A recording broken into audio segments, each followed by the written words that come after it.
इस विभाग में अपनी शिक्षा ग्रहण करने के पश्चात अपने महाविद्यालय का नाम देश विदेश में बहुत से छात्रों ने रोशन किया है।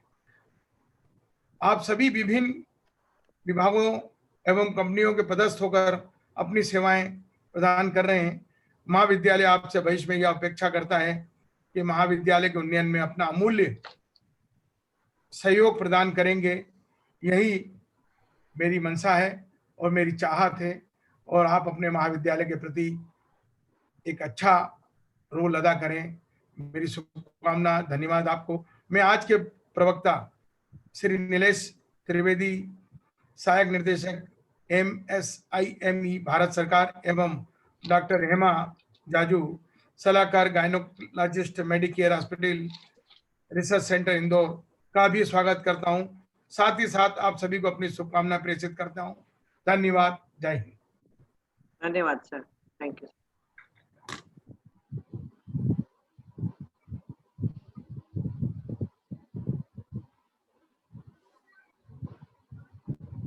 धन्यवाद सर, धन्यवाद, बहुत बहुत धन्यवाद सर। आपके आशीर्वचन सदा हमारे लिए प्रेरणादायी रहते हैं और हम आपको विश्वास दिलाते हैं कि हम आपके ही निर्देशों का सदा पालन करेंगे।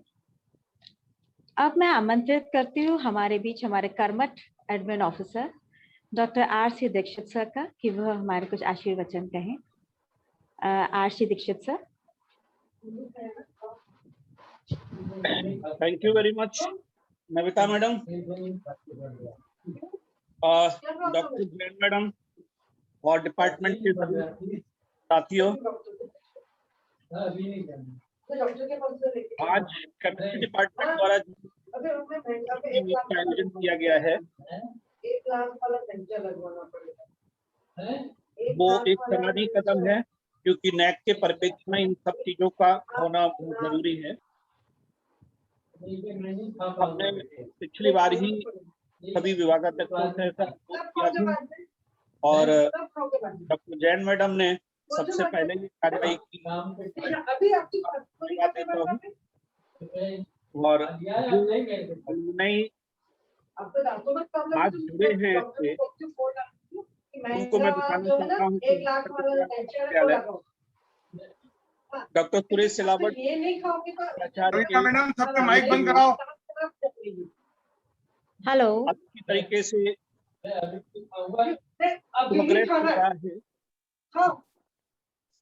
आप लोग अगर महाविद्यालय, अरे पार्टिसिपेंट प्लीज माइक बंद करिए अपना, क्योंकि आवाज नहीं आ रही सब दूर। All participant please switch off for your mic. मेरी आवाज तो आ रही है सर? जी सर आ रही है। आप सर बोलिए।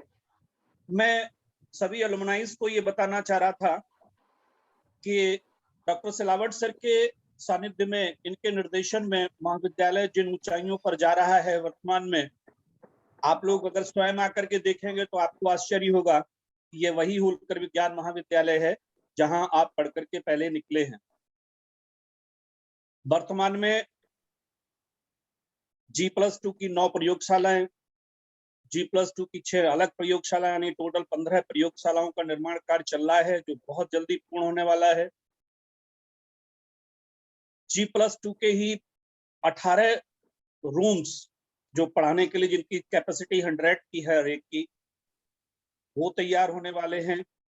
कंप्यूटर विभाग के लिए अलग से एक पूरा डिपार्टमेंट बनाया गया है, जो 1 जुलाई से मुझे पूर्ण आशा है कि तैयार हो जाएगा। Gym, auditorium, canteen, guest house, क्या नहीं सर के सानिध्य में हो रहा है। और ये सब इसीलिए संभव हो पा रहा है कि डॉक्टर सिलावट सर का हम लोगों को एक मार्गदर्शन, निर्देशन और उनकी जो दबंगता की शैली है उसका पूरा फायदा हमको मिल पा रहा है। हम आप लोगों से अपेक्षा करेंगे कि आप लोग एक बार होलकर विज्ञान महाविद्यालय जुलाई में, अभी थोड़ा कोविड-19 पेंडेमिक का वो चल रहा है, आप जुलाई में आकर के देखें तब तो बहुत कुछ बदल चुका होगा। और आपसे भी अपेक्षा रहेगी कि आप लोग आकर के कुछ ऐसे सुझाव अपने दें कि जिससे इस महाविद्यालय के जो गरिमा है उस गरिमा में और 4 चांद लग सके। मैं डॉक्टर जैन मैडम और उनकी पूरी टीम को बधाई देना चाहता हूं कि आपने ये कार्यक्रम आज छुट्टी के दिन और कोविड-19 के जो अभी पीक पर चल रहा है इंदौर में, उस समय में किया है और मुझे आमंत्रित किया बोलने के लिए, उसके लिए मैं आपका और आपकी पूरी टीम का हृदय से आभारी हूं और धन्यवाद ज्ञापित करता हूं। जय हिंद, जय Bharat. Thank you, sir. Thank you so much. Thank you so much, sir, for your blessings and motivation. अब मैं आमंत्रित करती हूँ हमारी विभागाध्यक्ष, ऊर्जावान बहुत कर्मठ विभागाध्यक्ष जो हमें बार बार मार्गदर्शन और प्रेरित करती हैं कुछ आगे बढ़ने के लिए, अनामिका जैन मैम को मैं आमंत्रित करती हूँ कि वह अपने क्या बोलते हैं स्वागत भाषण दें। मैम, आपका स्वागत है। Thank you, Navita madam. आज के कार्यक्रम की अध्यक्षता कर रहे हैं महाविद्यालय के ऊर्जावान प्राचार्य एवं अतिरिक्त संचालक doctor Suresh T Silawat sir, महाविद्यालय के प्रशासनिक अधिकारी डॉक्टर आरसी दीक्षित सर, आज के हमारे प्रमुख एलुमनी वक्ता और भूत Shri Nilesh Trivedi ji, assistant director MSME एवं डॉक्टर हेमा जाजू, वरिष्ठ गायनेकोलॉजिस्ट, आप सभी का हार्दिक स्वागत है। इस कार्यक्रम में इस महाविद्यालय के बहुत सारे भूतपूर्व छात्र एवं छात्राएं आज हमारे साथ ऑनलाइन जुड़े हुए हैं। बहुत सारे विभाग के विभागाध्यक्ष और प्राध्यापक जुड़े हुए हैं। आप सभी का मैं अभिनंदन करती हूँ। कोविड पैंडेमिक के समय में जबकि बाहर स्थिति बहुत अच्छी नहीं है, लेकिन हम अपने एलुमनी साथियों से समय समय पर जुड़ते रहते हैं, उनके साथ हम अपने विचारों का आदान प्रदान करते हैं और इसको करके हम उनके साथ अपना जुड़ाव सदैव बना रखना चाहते हैं।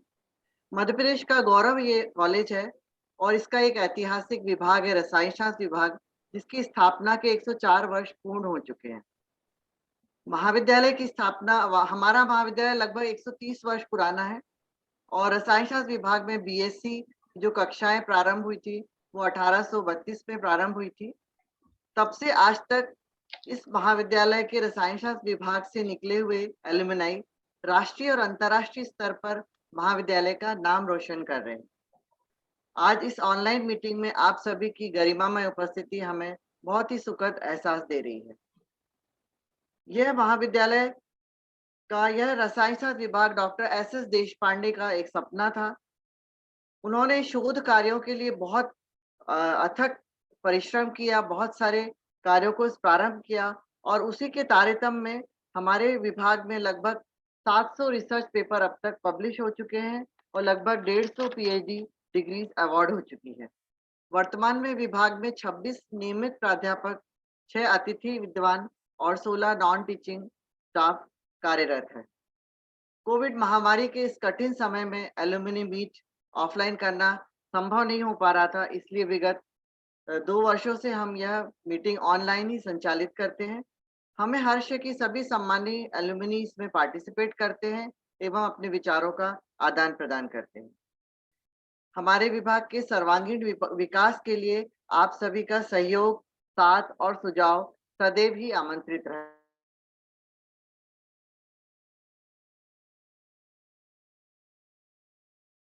प्राप्त हुआ है। विगत जो 2015 में नेक का विजिट हुआ था और आने वाले भविष्य में भी नेक जब आएगी तो हम चाहेंगे कि इस विभाग के उन्नयन के लिए और अच्छे प्रेजेंटेशन के लिए आप सभी सहयोग दें और अपने सुझाव हम आपके आमंत्रित करना चाहेंगे। आप निकट भविष्य में हमसे ऐसे ही जुड़े रहें, हम ऐसी हैं। और मैं आदरणीय प्राचार्य महोदय डॉक्टर आरसी दीक्षित सर और जितने भी उपस्थित एलुमनाई हैं जिन्होंने आज अपना यह बहुमूल्य समय हमारे इस कार्यक्रम के निकाला, उनका मैं हार्दिक धन्यवाद देती हूँ। Over to Navita ma'am. धन्यवाद मैम। यह मेरे लिए बहुत ही गर्व की बात है कि मैं इस एलुमनी मीट का हिस्सा हूँ। मैं स्वयं होलकर कॉलेज की एलुमनी हूँ। मैंने 1991 में यहाँ से MSc किया था। मेरे लिए वाकई बहुत गर्व की बात है कि आज मैं इसी एलुमनी मीट का होस्ट भी कर रही हूँ। यह एल्यूमिनी मीट का आयोजन का उद्देश्य है कि हम सब पुराने साथी इंटरैक्ट करें, आपस में विचारों का, ज्ञान का आदान प्रदान करें, हमारे सभी एल्यूमिनी से परिचय हो सके, एक दूसरे के स्किल्स को हम जाने तथा युवा पीढ़ी का भी मार्गदर्शन हो। हम गौरवान्वित होते हैं जब हमारे साथियों की उपलब्धियां हमें पता चलती हैं, हम वो जिन ऊंचाइयों पर पहुंचे वो और किस परिश्रम से वो पहुंचे, ये सब हमें प्रेरित भी करता है। तो एल्यूमिनी मीट हम हर साल करते हैं। लास्ट ईयर भी हम लोगों ने 30 जुलाई को एल्यूमिनी मीट की थी और इस वर्ष भी हम एल्यूमिनी मीट कर रहे हैं। हम चाहते थे कि हम सबसे रूबरू मुलाकात करें, पर पेंडेमिक के कारण हम पुनः इसको ऑनलाइन आयोजित कर पा रहे हैं। तो आशा करती हूँ कि अगले बार हम लोग शायद एल्यूमिनी मीट में सब एक दूसरे से रूबरू परिचित हो सकें। So this platform really makes us to feel proud to be a part of such an institution which has trained us to reach to such heights, and we can share our talents and knowledge at this forum. To moving ahead in this stream, हमारे बीच एक हमारे ही alumni doctor Nilesh Trivedi sir उपस्थित हैं। मैं स्वागत करती हूँ सर आपका। Sir is an assistant director MSME और मैं गौहर सर को आमंत्रित करती हूँ कि सर का परिचय दें। Thanks, Navita madam. Thanks, Navita madam. This is indeed my pleasure and honor to introduce our first speaker, Shri Nilesh Trivedi sir. He has 25 years of industrial experience and worked with organizations like Ranbaxy Lab Limited, Nicholas Piramal India Limited, Asian Paints Limited, and he also worked in the DCMSME, Government of India, Ministry of MSME. He joined Government of India in the year 1997 as investigator chemical through Staff Selection Commission, and then by UPSC, he was selected to the post of Assistant Director in the DCMSME, Government of India, Ministry of MSME. He had served in various locations like Mumbai, Kolhapur, Indore, Bhopal, Delhi, and have deep insight and knowledge in guiding the entrepreneurs in setting up of their units by giving technical as well as managerial consultancy and organizing various training programs, workshops, seminars for entrepreneurs, industrial associations, students, and he organized industrial exhibitions for MSMEs. He had given around 500 lectures in various training programs related to self-employment schemes, innovations, IPR, export and entrepreneurship, in which state, central government scheme and enterprise motivations are the main topics. He has delivered lectures in 70 webinars from April 2020 to March 2021.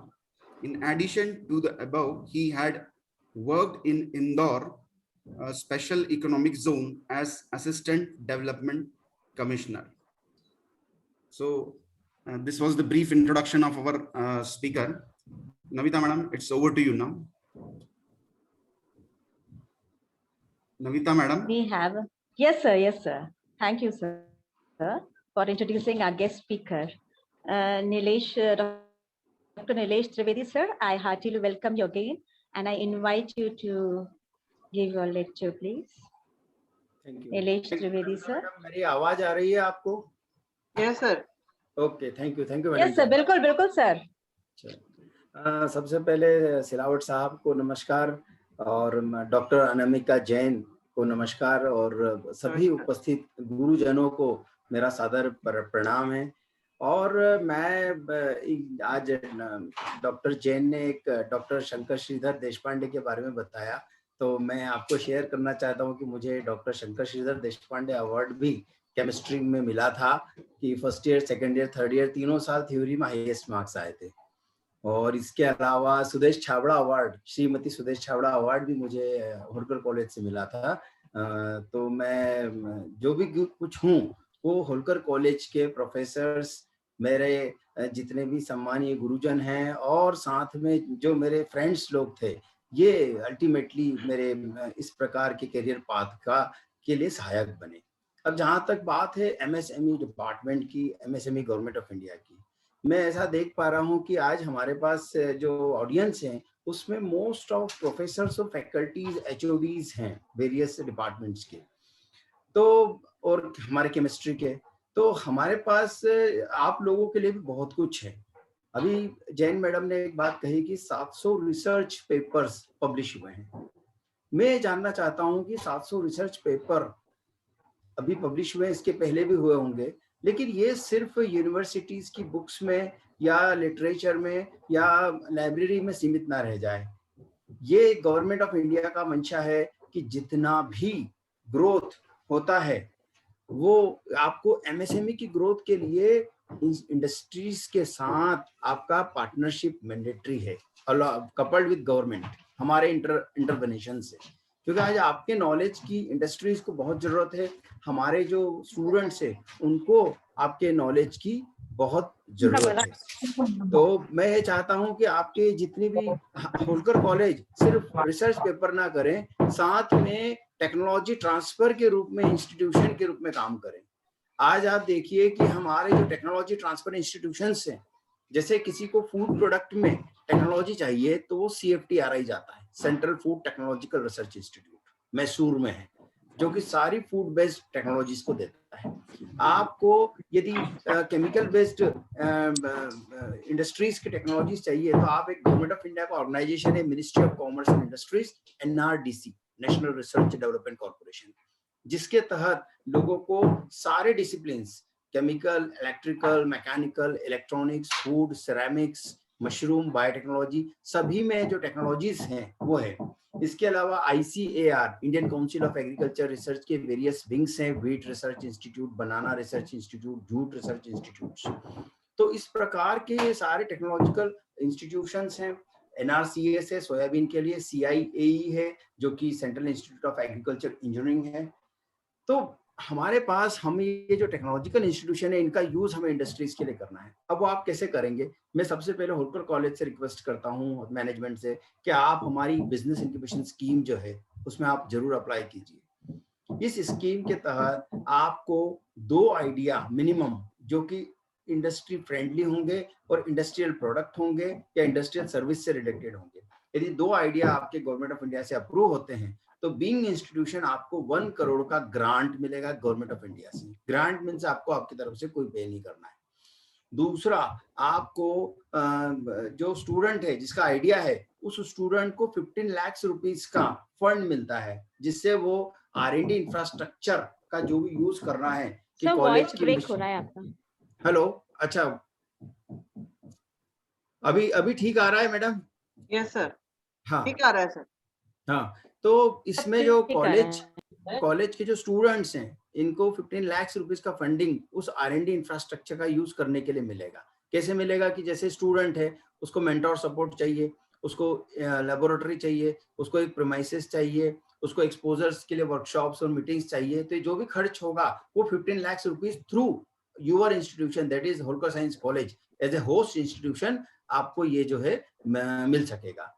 तो ये बहुत अच्छा scheme है, खासकर youth में innovation और entrepreneurship के लिए।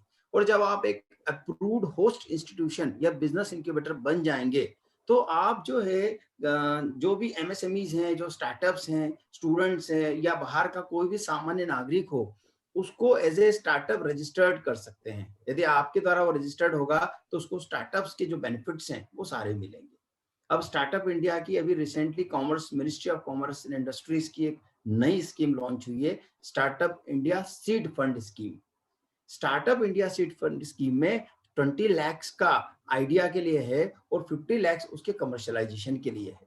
और ये तभी पॉसिबल है जब आप एक स्टार्टअप में जाके आपका आइडिया सबमिट करो गवर्नमेंट ऑफ इंडिया को और वो अप्रूव होता है तो आपको 20 लाख का ग्रांट स्टूडेंट्स को मिलता है। तो ये बिजनेस इंक्यूबेशन स्कीम के माध्यम से आप काफी आपके स्टूडेंट्स को इनोवेशंस और स्टार्टअप के लिए प्रमोट कर सकते हैं। इसके अलावा यदि हम हमारी कंट्री का मेन फिगर देखें कि हमारे यहाँ पर 2 चीजों का अभाव सबसे ज्यादा रहा है। नंबर 1, हम लोग ज्यादा एक्सपोर्ट नहीं करते हैं, और नंबर 2, हालांकि वो नंबर 1 रखना चाहिए, हम लोग IPR का यूज नहीं करते हैं, इंटेलेक्चुअल प्रॉपर्टी राइट। इसका यूज नहीं करते हैं। और इस आईपीआर का यूज हमें स्टूडेंट्स लेवल के अलावा कॉलेज के फैकल्टीज प्रोफेसर्स को भी आईपीआर का फुल नॉलेज होना चाहिए, क्योंकि आपको खुद को अपना पेटेंट फाइल करना आना चाहिए, आपको खुद को ट्रेडमार्क फाइल करना आना चाहिए।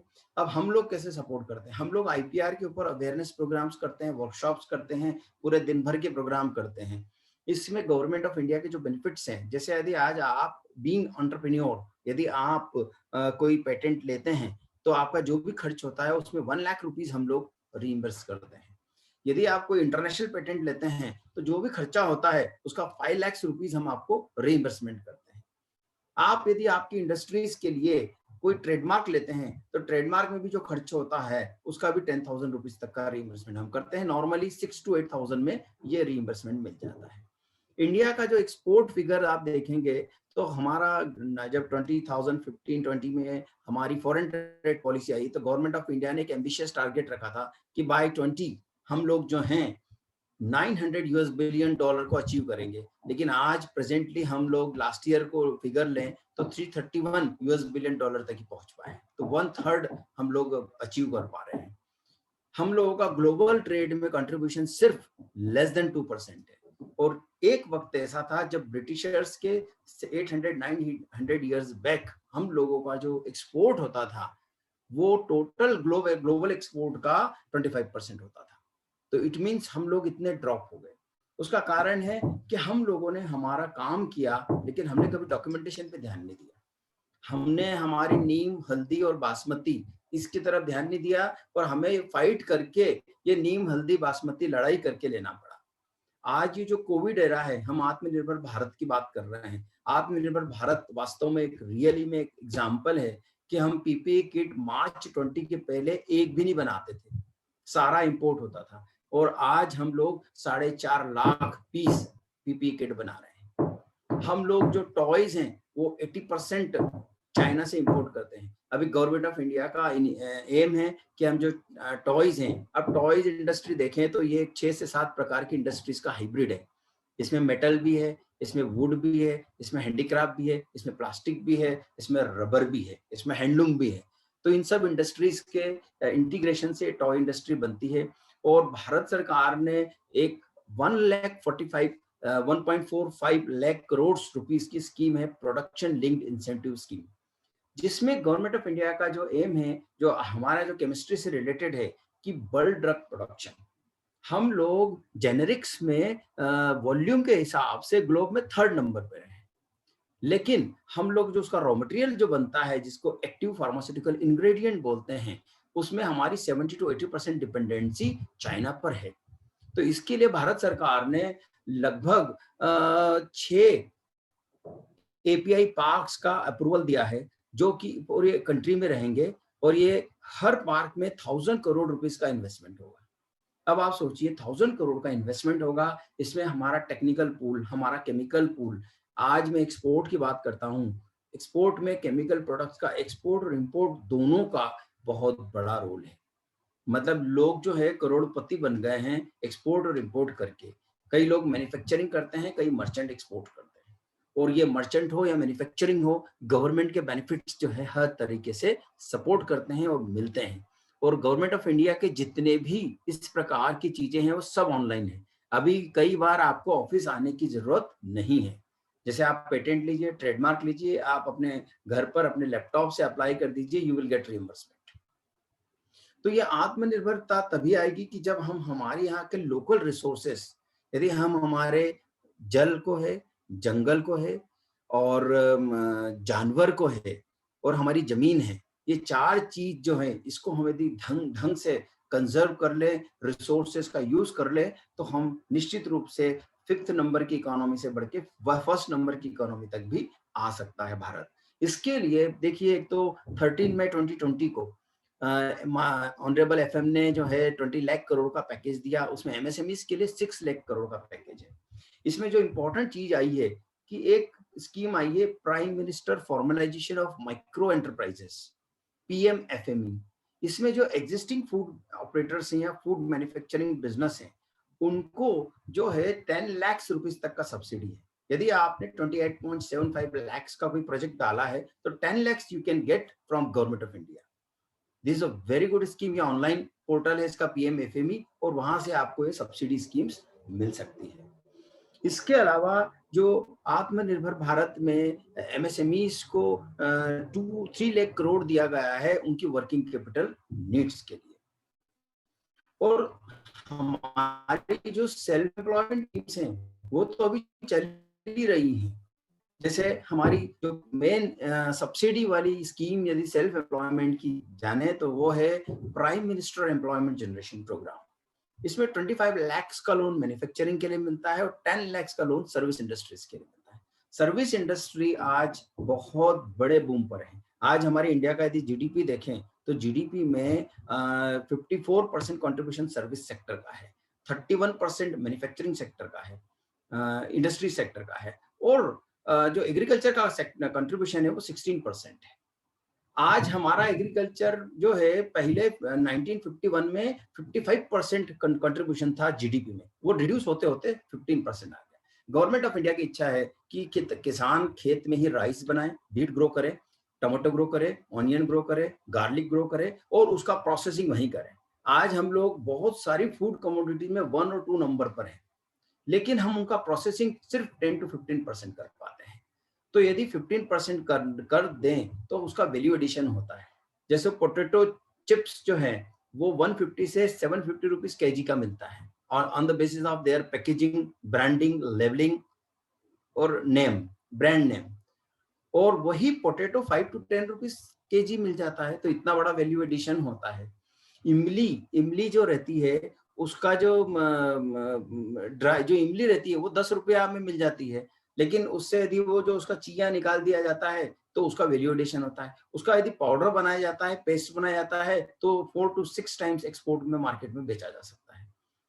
तो इस प्रकार अब हमारी जो केमिकल प्रोडक्ट्स हैं, आज हमारा केमिस्ट्री डिपार्टमेंट है, हम लोग चाहें तो लिक्विड सोप, हैंड वॉश, ठीक है ना, सैनिटाइजर, इन सब के डिटर्जेंट पाउडर, डिटर्जेंट के सोप, आज ये जो प्रोडक्ट मैंने जितने भी नाम लिखा है इनके लिए लोग 1 लाख से 2 लाख रुपया चार्ज कर रहे हैं कि साहब हम आपका डिटर्जेंट केक बनवा देते हैं, सब हम आपका ब्लैक फिनाइल बनवा देते हैं, व्हाइट फिनाइल बनवा देते हैं, लिक्विड ब्लू बनवा देते हैं। तो यदि ये जो प्रोडक्ट है हम हमारे होलकर कॉलेज में मैन्युफैक्चर करवाना शुरू करवा दें, मतलब उनका टेक्निकल डेमोन्स्ट्रेशन शुरू करवा दें with the help of our professors, students और other experts, chemical experts, तो डेफिनेटली ये एक बहुत बड़ा पॉजिटिव स्टेप होगा। हमारे स्टूडेंट्स को ब्रांडिंग भी करेंगे, उसकी लेबलिंग भी करेंगे। हम लोग पैकेजिंग में भी सपोर्ट करते हैं, ब्रांडिंग और मार्केटिंग में भी सपोर्ट करते हैं। कैसे सपोर्ट करते हैं कि आज आप यदि अच्छा मैं ये बता रहा हूँ कि जो भी बेनिफिट हमारे MSME के हैं वो तभी मिलेंगे जब आप एक रजिस्टर्ड MSME होंगे। रजिस्टर्ड MSME मीन्स आप, हमारा एक उद्यम रजिस्ट्रेशन है, udyamregistration.gov.in। इसकी वेबसाइट पे जाके आप जो है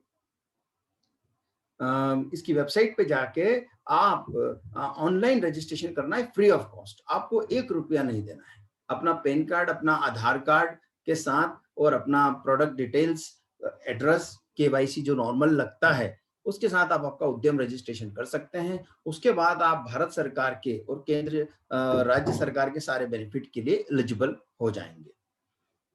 और ये उद्यम रजिस्ट्रेशन के बाद ही आपको आज यदि टोटल MSMEs देखी जाए तो 6.34 करोड़ MSMEs है, 6 करोड़ 34 लाख। लेकिन प्रॉब्लम देखिए कि सिर्फ 15% रजिस्टर्ड है, 85% अनरजिस्टर्ड है। मीनिंग क्या हुआ कि ये लोग गवर्नमेंट के बेनिफिट नहीं ले पाते हैं। ना ये पेटेंट लेते हैं तो रिइंबर्समेंट नहीं लेते हैं, ट्रेडमार्क लेते हैं तो रिइंबर्समेंट लेते हैं, कई एग्जीबिशन में जाते हैं तो रिइंबर्समेंट उसका नहीं ले पाते हैं, बैंक से फाइनेंस इनको नहीं मिलता है तो 18 से 36% रेट ऑफ इंटरेस्ट पे पैसा लेके अपनी इंडस्ट्री चला रहे हैं। ये बहुत बड़ी बात है। हमें इन स्ट्रीट वेंडर्स, हमारे इन जो unorganised, formalised, non formalised MSME sector को हम एकेडमिक इंस्टीट्यूशंस, इंडस्ट्री एसोसिएशंस और गवर्नमेंट को इंटीग्रेट होकर इनके लिए काम करना चाहिए। मेरा मानना है हमारा एक स्टूडेंट यदि 25 MSME को गोद ले लेता है, एक्वायर करता है, उसका CEO बनता है कि भैया तेरा GST मैं करवा देता हूँ, तेरा उद्योग आधार मैं कराता हूँ, तेरा ट्रेडमार्क मैं कराता हूँ, तेरे जितने भी फॉर्मलाइजेशन के लिए जरूरी है मेन स्ट्रीम में रजिस्ट्रेशन से वो मैं करवाता हूँ। मैं तेरे को गाइड कर देता हूँ कि कहाँ एक्सपोर्ट कर सकता है, कहाँ मार्केट मिल सकता है, कैसे गवर्नमेंट सप्लाई करें। तो निश्चित रूप से हमारे एमएसएमई का जो ग्राफ है और प्रॉफिटेबिलिटी है वो इंक्रीज होगा। अभी मैं आपको लगातार कह रहा हूँ MSME. MSME means micro small medium enterprise. ये ऑन द डेफिनेशन जो है 26 जून 2020 को गवर्नमेंट ऑफ इंडिया ने नोटिफाई किया है, 1 जुलाई 2020 से इफेक्टिव हो गया है। इसमें जो क्लासिफिकेशन किया है ये on the basis of investment in machine and turnover, ये 2 क्राइटेरिया के आधार पर गवर्नमेंट ऑफ इंडिया ने क्लासिफाई किया है। माइक्रो एंटरप्राइज 1 करोड़ इन्वेस्टमेंट और टर्नओवर जो है 5 करोड़ होता है। स्मॉल एंटरप्राइज का मशीन में इन्वेस्टमेंट 10 करोड़ और टर्नओवर 50 करोड़, और मीडियम सेक्टर का एंटरप्राइज का जो मशीन में इन्वेस्टमेंट 50 करोड़ और टर्नओवर 250 करोड़। तो इस रेंज की इंडस्ट्रीज जो है एमएसएमई हो सकती है। अब ये एमएसएमई एक बार रजिस्टर्ड हो जाते हैं, रजिस्ट्रेशन कब लेना है? जब आपका commencement of commercial activity start हो जाए, मैन्युफैक्चरिंग हो जाए या सर्विस ऑपरेशन। आप एज ए केमिकल कंसल्टेंट, आप सब as a chemical consultant, chemical technology provider के रूप में सर्विस इंडस्ट्रियलिस्ट या सर्विस एंटरप्राइज के रूप में अपने आप को हमारे साथ रजिस्ट्रेशन कर लीजिए। आप आपकी इंडस्ट्री का ब्रांड नेम ले लीजिए, इसका रिइंबर्समेंट हमसे ले लीजिए। आप यदि इंडस्ट्रियल एग्जीबिशन जो कि दिल्ली, बॉम्बे, कलकत्ता, मद्रास में यदि होती है मेट्रोज में, तो आप 1.5 लाख रुपए का रिइंबर्समेंट हमसे ले सकते हैं, जिसमें air fare, stall charges, freight और पब्लिसिटी इंक्लूडेड है। यदि ये ऐसी एग्जीबिशन इंदौर में होती है तो आप 1 लाख रुपीस का रिइंबर्समेंट ले सकते हैं, और यदि छोटे शहर उज्जैन में, कटनी में, सतना में यदि होगा तो 80,000 रुपए का रिइंबर्समेंट ले सकते हैं। तो ये एक बहुत अच्छा है। फिर भारत सरकार खुद एक बहुत बड़ा प्रोक्योरमेंट करता है, लगभग 1,51,000 करोड़ रुपए का प्रोक्योरमेंट भारत सरकार करता है।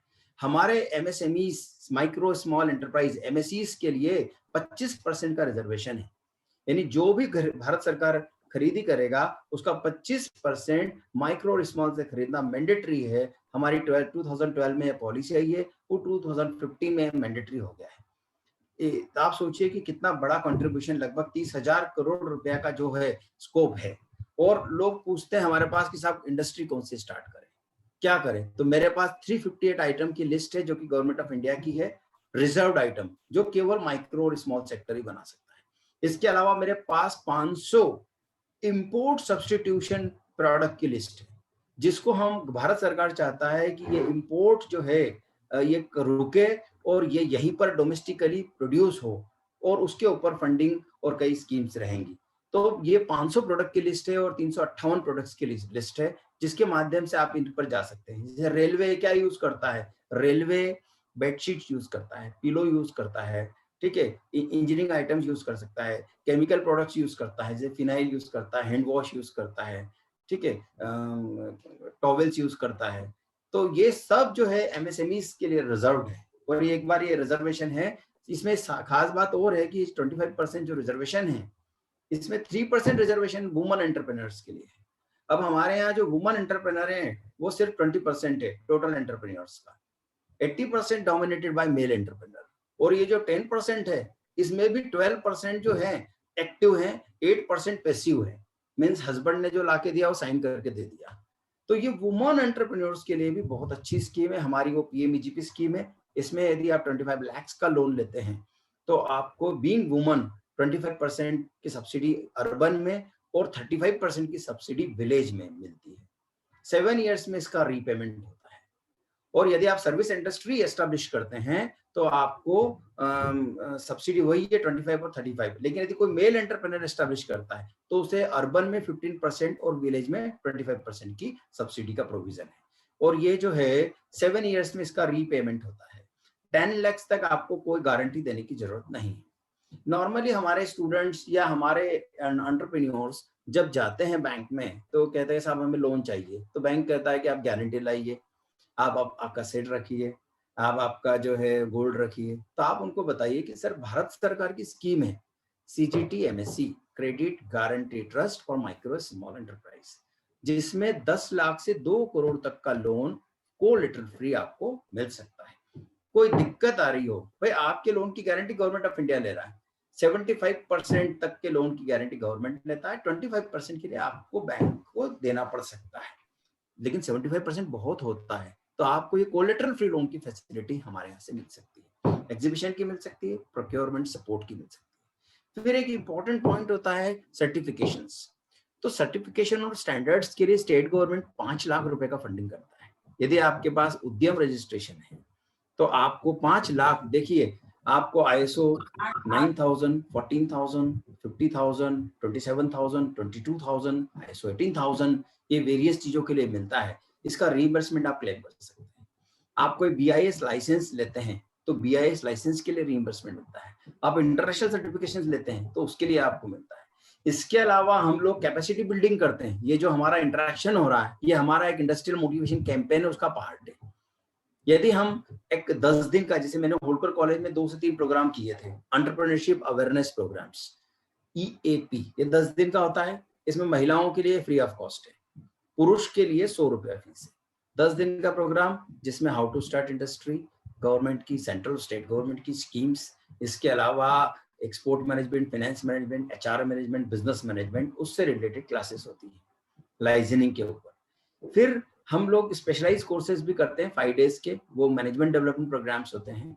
ये मैंने जैसे एक्सपोर्ट प्रोसीजर पे किया, कोई IPR पे करता है, कोई डिजिटल मार्केटिंग पे करता है। इस प्रकार के जो मैनेजमेंट डेवलपमेंट प्रोग्राम्स हैं ये भी 5 दिन के होते हैं। इसमें पुरुष एंटरप्रेन्योर से 200 रुपए फीस है और वुमन एंटरप्रेन्योर के लिए फ्री ऑफ कॉस्ट है। फिर हम 30 डेज का स्किल डेवलपमेंट प्रोग्राम करते हैं जिसको बोलते हैं एंटरप्रेन्योरशिप स्किल डेवलपमेंट प्रोग्राम। ये 30 डेज का होता है, ये भी महिलाओं के लिए फ्री है। इसमें जैसे हमने फूड प्रोसेसिंग प्रोडक्ट्स के ऊपर प्रोग्राम किया था, जिसमें बेकरी प्रोडक्ट्स और ये जो tomato ketchup, tomato sauce, jams, jellies, pickles, इसके ऊपर हमने जो है डेमोन्स्ट्रेशंस करवाए थे। तो around 15 to 20 products practically demonstration करवाते थे, स्टूडेंट्स ही बनवाते हैं। और 5 डेज जो है एंटरप्रेन्योरशिप के लेक्चर्स होते हैं। तो कैपेसिटी बिल्डिंग हो गया। अब आपके लिए कॉलेज क्या कर सकता है? कॉलेज जो है एक हमारी एस्पायर स्कीम है, a scheme for promotion of innovation and rural industries, Aspire. ये KVIC की स्कीम है। इसके तहत आप इस प्रकार के टेक्निकल ट्रेनिंग इंस्टीट्यूशंस के लिए बीइंग गवर्नमेंट इंस्टीट्यूशन आपको 100% फंडिंग अप टू 1 CR का मिल सकता है, जिसमें आप जो डिमॉन्स्ट्रेशन करेंगे, प्रैक्टिकली दिखाएंगे, उसके लिए आपको 1 करोड़ का मशीन खरीदने के लिए पैसा मिलेगा। इंफ्रास्ट्रक्चर, लैंड बिल्डिंग के लिए गवर्नमेंट पैसा नहीं देता है, लेकिन मशीन के लिए देता है। यदि आप प्राइवेट कॉलेज होते तो भारत सरकार 50% आपको देता है, 50% आपको मैचिंग शेयर पे मिलाना पड़ता है, यानी 50 लाख आपको मिलाना पड़ेगा, 50 लाख गवर्नमेंट को मिलाना पड़ेगा। पर यदि आप प्योर गवर्नमेंट है, गवर्नमेंट ऑफ इंडिया के इंस्टीट्यूशन से या एडेड इंस्टीट्यूशन से, गवर्नमेंट ऑफ इंडिया के, तो या स्टेट गवर्नमेंट के, तो आपको जो है 100% इसमें एस्पायर स्कीम में बेनिफिट मिल सकता है। और आप इस तरह से अपना, और साथ में मैं ये चाहता हूं कि आप लोग industries associations, state government, central government के इंडस्ट्री ऑफिसर्स और इनके साथ स्टूडेंट्स का रेगुलर इंटरेक्शन करवाइए। क्योंकि हालांकि आप समय बदला है, हम लोग जब पढ़ते थे तो उस वक्त इतना माहौल भी नहीं था इंडस्ट्रियलाइजेशन का। अभी गवर्नमेंट हमें खुद कहती है कि आप कॉलेजेस में भी जाके अपना MSME की स्कीम्स के बारे में बताएं ताकि लोगों को उसका बेनिफिट हो। तो ये स्कीम्स के बेनिफिट है। फिर और भी स्कीम्स है, जैसे मुद्रा योजना है, इसमें 50,000, 5 लाख और 10 लाख तक के लोन अवेलेबल है। स्टैंड अप इंडिया केवल वुमन एंटरप्रेन्योर्स के लिए है, जिसमें आपको 10 लाख से 1 करोड़ का लोन है और ये भी 7 इयर्स में पे करना पड़ता है और ये ऑनलाइन पूरा इसका सिस्टम है। तो ये सारे लोन स्टार्ट कहाँ से करें? सबसे पहले प्रोडक्ट सिलेक्शन करें, फिर प्रोडक्ट सिलेक्शन के बाद उसकी टेक्नोलॉजी ढूंढे, टेक्नोलॉजी के बाद आपको गवर्नमेंट की सपोर्ट्स, सब्सिडीज, स्कीम्स, जैसे स्टेट गवर्नमेंट। आज आप यदि कोई इंडस्ट्री गवर्नमेंट लैंड पर या विलेज एरिया में एस्टेब्लिश करते हैं तो आपने जो भी मशीन में या कंस्ट्रक्शन में खर्च किया उसका 40% आपको गवर्नमेंट वापस कर देती है। मतलब यदि 1 करोड़ आपने खर्चा किया तो 40 लाख गवर्नमेंट आपको वापस रिटर्न कर देगी सब्सिडी के रूप में। 10%, 10%, 10%, 10%, यानी हर साल 10%, तो ऐसे 40%, यानी टोटल 40 लाख का।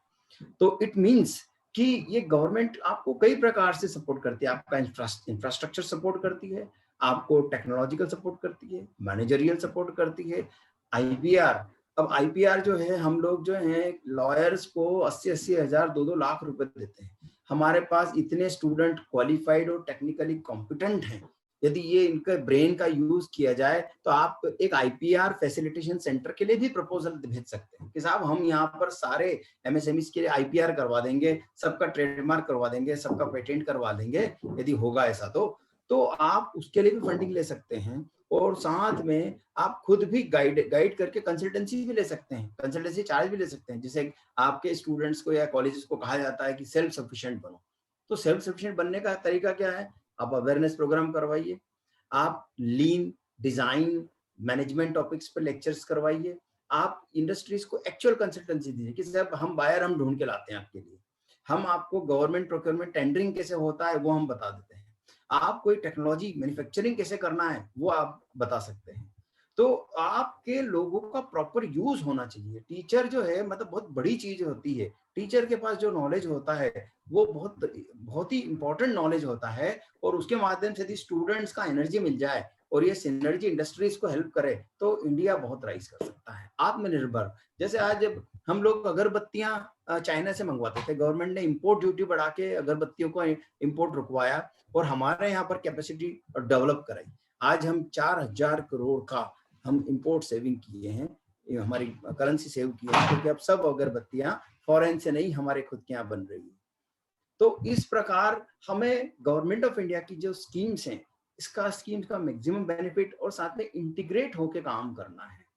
आज आपको मालूम होगा कि नहीं, आई डोंट नो, जैसे सचिन तेंदुलकर है तो इन लोगों ने अपने नाम तक का रजिस्ट्रेशन करा रखा है, ट्रेडमार्क ले रखा है, सचिन रमेश तेंदुलकर। अक्षय कुमार की खिलाड़ी सीरीज फिल्में आई थी तो उसने खिलाड़ी कुमार नाम का रजिस्ट्रेशन ले रखा है। शाहरुख खान ने एसआरके को रजिस्टर्ड ले रखा है। क्यों? वो इसलिए ले रखा है कि कल से कोई इनके नाम का यूज करेगा तो इनको उसमें भी पैसा मिलेगा। एक तो वो है, और दूसरा है कि कोई एसआरके का मिसयूज ना करे, कोई सचिन रमेश तेंदुलकर के नाम का मिसयूज ना करे, तो वो लोग जो है इसको रोक सकते हैं इसका मिसयूज करने से। आप कॉपीराइट की बात कर रहे हैं, कॉपीराइट इतना इंपॉर्टेंट पॉइंट है कि आपने कोई प्ले लिखा, आपने कोई पोएम लिखा, आपने कोई जो म्यूजिक बनाया, कोई गीत लिखा, आपने कोई स्क्रिप्ट लिखा, आपने कोई नाम लिखा, तो इन सब का आप कॉपीराइट करवा लीजिए और किसी को भी आप इसको सेल कर सकते हैं। और कॉपीराइट का करने का तरीका क्या है? आप जो भी रचना बनाए अपनी, उसको अपने आप को मेल कर लें तो प्रूव हो जाएगा कि आप ही इसके सोल एंटरप्रेन्योर, सोल प्रोप्राइटर हैं। उसके बाद कॉपीराइट ऑफिस में रजिस्ट्रेशन करा लीजिए। रजिस्ट्रेशन के बाद आपको जो है इसके बेनिफिट मिलेंगे। और नाम का बड़ा महत्व है साहब।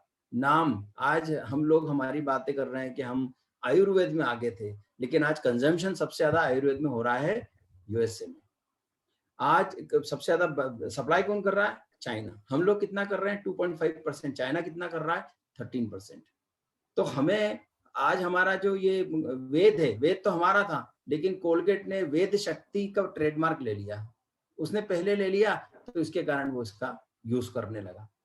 तो आपका जो भी आइडिया है या जो प्रोडक्ट है यदि बन जाता है या कोई नाम है तो सबसे पहले रजिस्ट्रेशन करा लीजिए, नहीं तो कोई दूसरा उसके नाम को यूज कर लेगा। तो प्रोएक्टिव अप्रोच बहुत जरूरी है। और intellectual property right, export, entrepreneurship, innovation, startups, इन सब का यूज करते हुए ही इंडिया को हमें आगे बढ़ाना है। मैं चाह रहा हूं, मेरे पास बहुत कुछ है, कोई कुछ प्रश्न पूछे तो अच्छा रहेगा। Any questions? Any questions from the alumni? Sir वाकई बहुत ही इंफॉर्मेटिव, इतनी नॉलेज हम लोगों को बिल्कुल भी नहीं थी। बहुत ही इंफॉर्मेटिव लेक्चर है आपका। तो सर मैं one can become an entrepreneur. Hello, हाँ मैडम, हेलो सर आप बोलिए। हाँ सर, हेलो मैं सर, आवाज सुनाई दे रही है? आ रही है? अच्छा अच्छा। सबसे पहले तो मैं त्रिवेदी साहब को धन्यवाद देना चाहूंगा। इतने कम समय में सर आपने इतना स्पष्ट रूप से इतनी अच्छी जानकारी दी है। मेरे शायद पहले अवसर है जबकि मुझे इस प्रकार से वक्ता किसी को सुनने का अवसर मिला। मैं होलकर साइंस कॉलेज में ही हूँ। सर मैं निवेदन करना चाहूंगा कि कोई फॉरेंसिक साइंस से रिलेटेड के संदर्भ में मैं बाद में आपसे कभी चर्चा कर सकता हूँ। यस, मैं एक्चुअली आप सबसे इंट्रोड्यूस इसीलिए हो रहा हूँ कि अब आपको इंडस्ट्री से रिलेटेड कुछ भी आगे बढ़ना है तो आप मेरे पास, मेरे ऑफिस में मेरे से अपॉइंटमेंट लेके, मेरे साथ मेरा मोबाइल नंबर मैडम नविता जी के पास है, उनसे आप लेके मेरे को व्हाट्सएप पे डाल दीजिए कि मैं आ रहा हूँ। और आप लोगों को तो मुझे आदेश देने की जरूरत है, आप तो आदेश दीजिए, मैं तो जिस तरह आप होलकर के ही हैं, होलकर में आए हमें अच्छा लगेगा। और आपने 2 Yes. प्रोग्राम किए, लेकिन हमको जानकारी नहीं थी कि ये प्रोग्राम कब हो गए। ये साहब देखिए, एक तो मैंने जूलॉजी डिपार्टमेंट के साथ किया था, फिर एक अच्छा, बॉटनी और बायोटेक्नोलॉजी और हार्टिकल्चर डिपार्टमेंट के साथ किया, फिर जी। एक केमिस्ट्री डिपार्टमेंट के साथ भी शायद मैंने किया है अवेयरनेस प्रोग्राम। अच्छा, तो अच्छा। और अब आपके जो अपना मेन हॉल है जो सिल्वर जुबली हॉल, वहां भी मेरा प्रोग्राम रखवाया था हॉर्टिकल्चर मैडम, जो उनका नाम याद नहीं आ रहा है। पंचोली, किसले पंचोली मैडम? पंचोली मैडम नहीं थी वो, इकबाल हॉर्टिकल्चर मैडम। डॉक्टर, हाँ सजीदा संगीता इकबाल मैडम। जी, हाँ जी, जी। हाँ, उन्होंने मुझे सिल्वर जुबली हॉल में लेक्चर था मेरा, 2 आवर्स अच्छा, का था, जी। उसमें सारे बिल्कुल, स्टूडेंट। बिल्कुल। याद आ गया। जी सर, जी सर। हाँ, तो सर बहुत-बहुत धन्यवाद सर, और आपने अपना गुड समय आफ्टरनून सर। दिया। Good afternoon. Good afternoon. Good afternoon sir. Yes madam. नमस्कार sir, it's a very informative session, बहुत ही अच्छा था। काफी हम अनअवेयर है इस चीज को लेकर। सर मैं भी होलकर की एल्यूमिनाई हूँ और अभी वैष्णव यूनिवर्सिटी में हूँ। सर मैं पूछना चाह रही हूँ कि हमारे आइडियाज को हम किस तरह से रजिस्टर्ड करवा सकते हैं, रजिस्टर्ड करवाना या पेटेंट करना, उसके बारे में थोड़ा सा डिटेल। देखिए मैं आपको बहुत स्पष्ट, बहुत अच्छा प्रश्न पूछा आपने। जी आइडिया का पेटेंट नहीं होता है, जब प्रोडक्ट बन जाता है उसका जी पेटेंट सर। होता है। हाँ, आइडिया, यदि आपको कोई नाम आया और जी आप उसका ट्रेडमार्क करा सकते हैं, वो ओके ट्रेडमार्क ऑफिस में एक ऑफिस है तो controller general of patent design and trademark, वहां से हो सकता है। जी सर। आपका प्रोडक्ट बन गया तब आप जी उसका पेटेंट करा सकते हैं। अच्छा यस। जी, क्योंकि कई ऐसे होते हैं सर हमारे जो मतलब मेडिसिन हर्बल की यदि हम बात करें तो, और उसमें कुछ काम करना चाह रहे हैं और ऐसा लग रहा है कि ये हम कर रहे हैं और पता लगा कि कहीं और, वो जैसे होता ही है कि कहीं और चला गया, तो उसको यदि हम पहले ही रजिस्टर्ड करवाना चाहें तो वो आइडिया के फॉर्म में रजिस्टर्ड नहीं हो सकता है। उसमें एक प्रोविजन है, वो मैं आपको बताता हूँ आईपीआर का। जी एक होता है जो पेटेंट फाइलिंग होता है, ठीक है। जी तो जी पेटेंट फाइलिंग होता है प्रोविजनल स्पेसिफिकेशन और फाइनल स्पेसिफिकेशन। यदि आप कॉम्पिटेंट हैं कि साहब जी मैं जो है 1 साल के अंदर जी अपना पेटेंट, अपना प्रोडक्ट बना लूंगी जी पेटेंट से, जी तो आप प्रोविजनल स्पेसिफिकेशन आप फाइल कर दीजिए, तो कोई दूसरा उसके ऊपर क्लेम नहीं कर सकता है, ठीक है। Okay you are the okay first. लेकिन ओके उसमें 12 मंथ्स का मिनिमम पीरियड है कि उसमें आपको बना के देना ही है। ओके जी सर। प्रोविजनल स्पेसिफिकेशन में आप फाइलिंग कर सकते हैं। Okay, thank you sir, thank you, very nice, thank you sir. Hello hello. हाँ जी, प्लीज। एक्चुअली मुझे ये पूछना था कि see I am a medical professional right, I am a doctor, तो should I go for my name registration and what बहुत benefit is going to give me? बहुत अच्छा प्रश्न आपने पूछा है, और मैं ये कहना चाहता हूँ कि जितने भी सर्विस प्रोवाइडर हैं, चाहे हॉस्पिटल के हों, होटल के हों, एजुकेशनिस्ट हों, एकेडमिशियंस हों, ठीक है, किसी भी प्रकार के सर्विस देने वाले अपने आप को सर्विस एंटरप्राइज के रूप में हमारा एमएसएमई का रजिस्ट्रेशन ले सकते हैं भारत सरकार का। और ना सिर्फ रजिस्ट्रेशन, उसके बाद उसके जो बेनिफिट्स होते हैं वो भी ले सकते हैं। और अभी डॉक्टर्स के लिए हम लोग बहुत डरते हैं किसी भी गवर्नमेंट मतलब काम के लिए कि कितने चक्कर खाने पड़ेंगे, कहाँ जाना पड़ेगा। नहीं, ये उद्यम रजिस्ट्रेशन आपके घर पर आपके मोबाइल से हो सकता है, आपके लैपटॉप से हो सकता है, ऑनलाइन है, 15 मिनट में आपका रजिस्ट्रेशन हो सकता है। और दूसरा फ्री ऑफ कॉस्ट है। और मैंने जो साइट बताई उद्यम registration.gov.in गवर्नमेंट की, उसी पे जाना। यदि आप कोई प्राइवेट वेबसाइट पे जाएंगे तो वो आपसे 2000, 5000, 10,000 कितना भी मांग लेगा, ठीक है। तो don't go for any private website. और कोई रेफर करना, आप डायरेक्ट मेरे पास भी आ सकते हैं, मेरे को व्हाट्सएप कर सकते हैं कि सर वो साइट का लिंक भेज दीजिए।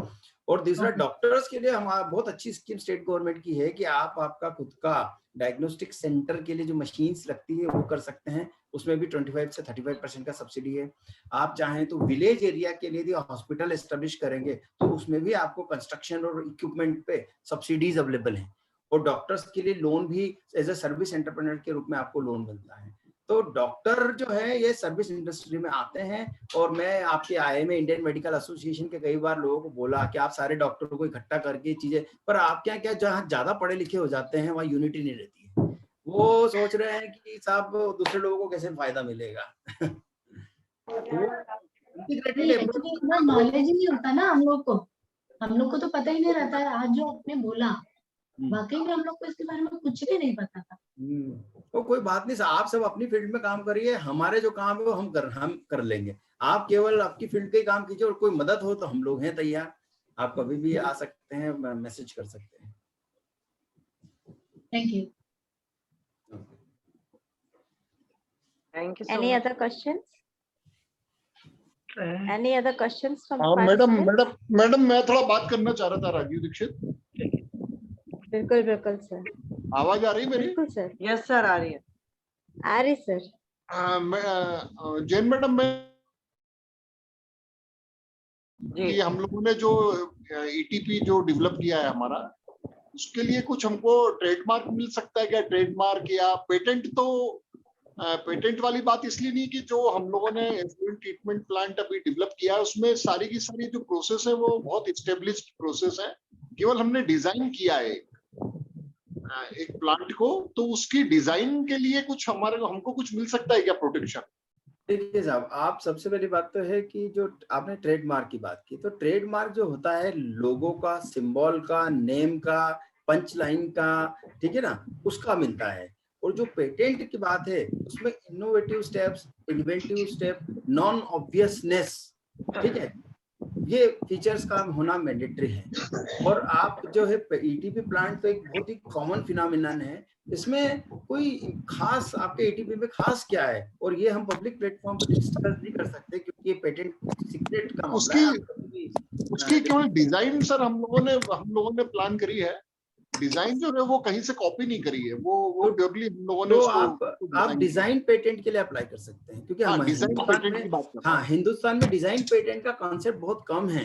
और ये गूगल का सर्च इंजन है या एप्पल का आईफोन है ना, ये डिजाइन पेटेंट इनको मिला हुआ है। हम लोग 95% यूटिलिटी पेटेंट के ऊपर जाते हैं, डिजाइन पेटेंट के ऊपर बहुत कम जाते हैं। तो डिजाइन पेटेंट के रूप में हम आप पे सोच सकते हैं। और इसमें जो मदद की आप बात कर रहे हैं, तो देखिए हम मदद तभी देते हैं, अभी गवर्नमेंट ऑफ इंडिया का जो मदद है वो दो चीजों में है, एक पेटेंट के ऊपर है तो डिजाइन पेटेंट है, लेकिन आपका MSc रजिस्ट्रेशन मैंडेटरी है, आपका कोई उद्योग होना मैंडेटरी है, यानी आपके नाम से वो इंडस्ट्री होना चाहिए, इस माइक्रो या स्मॉल या मीडियम इंडस्ट्री, तो ही आपको ये जो है हमारे बेनिफिट मिलते हैं, जिसमें 1 लाख का रीइंबर्समेंट है पेटेंट। और एक चीज हो सकती है, आप अपने आप को स्टार्टअप के रूप में रजिस्टर्ड कर लें तो आपको जो पेटेंट फीस है वो 80% जो है एग्जम्पशन है। एजुकेशनल बीइंग एजुकेशनल इंस्टीट्यूशन, हम लोग किसी कंपनी के नाम से कैसे रजिस्टर्ड होंगे आपके? देखिए अभी ये जो एजुकेशन इंस्टीट्यूशंस और उनकी फैकल्टीज और प्रोफेसर्स के लिए IPR की draft policy government of India के अंडर कंसिडरेशन है। तो इसमें क्या होता है कि हमारे जो प्रोफेसर है इन्होंने कुछ काम किया तो वो उनको उसका वेटेज नहीं मिलता है, या एजुकेशन इंस्टीट्यूट ने कुछ किया तो उसको वेटेज लेने के लिए गवर्नमेंट ऑफ इंडिया का एक IPR का ड्राफ्ट पॉलिसी अंडर प्रोसेस में है। तो जैसे ही फाइनलाइजेशन होगा तो वो बताएंगे। बाकी हमारे जो बेनिफिट है वो उद्यम रजिस्ट्रेशन वाले को है आज की तारीख में। ठीक sir, thank you.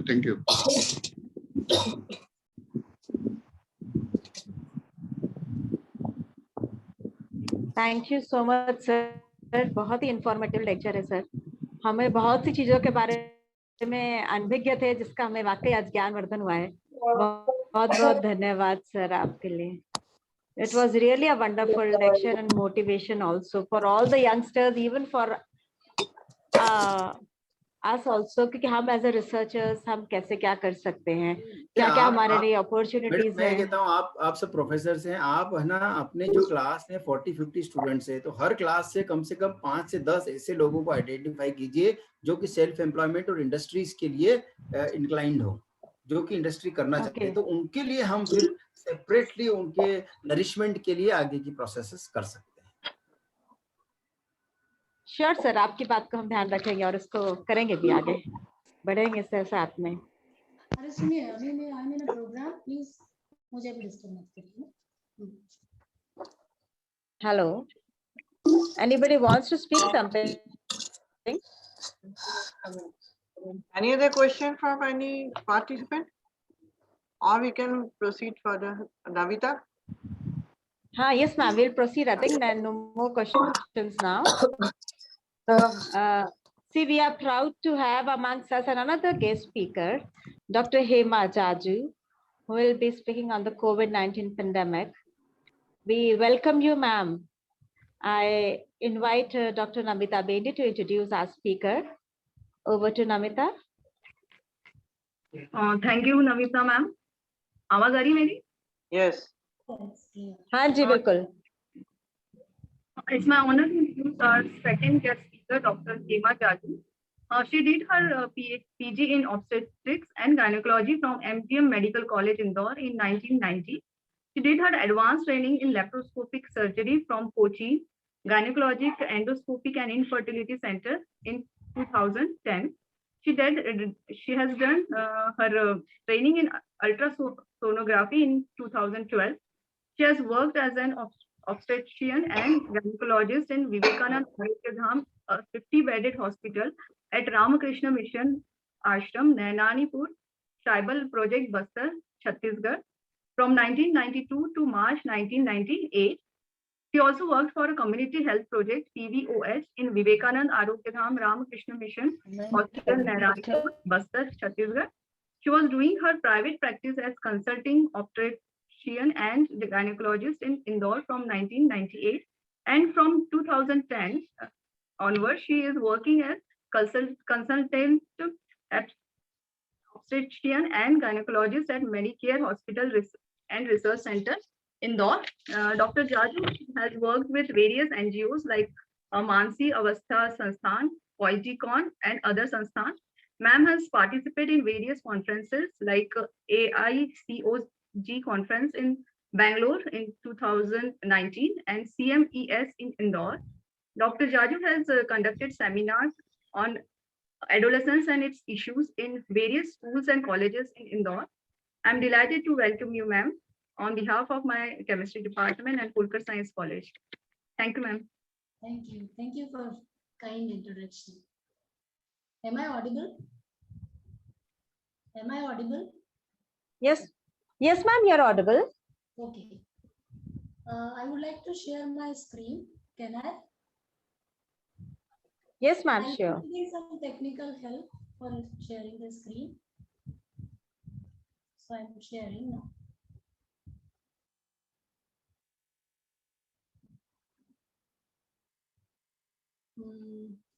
Can I get some technical help? Yeah, Barua sir. Yes madam, share screen पर आप जो है उसको शेयर कर सकते हैं पीपीटीज को। Yes, I have clicked it. So it's saying whiteboard or iPad. So I have to click on whiteboard or what?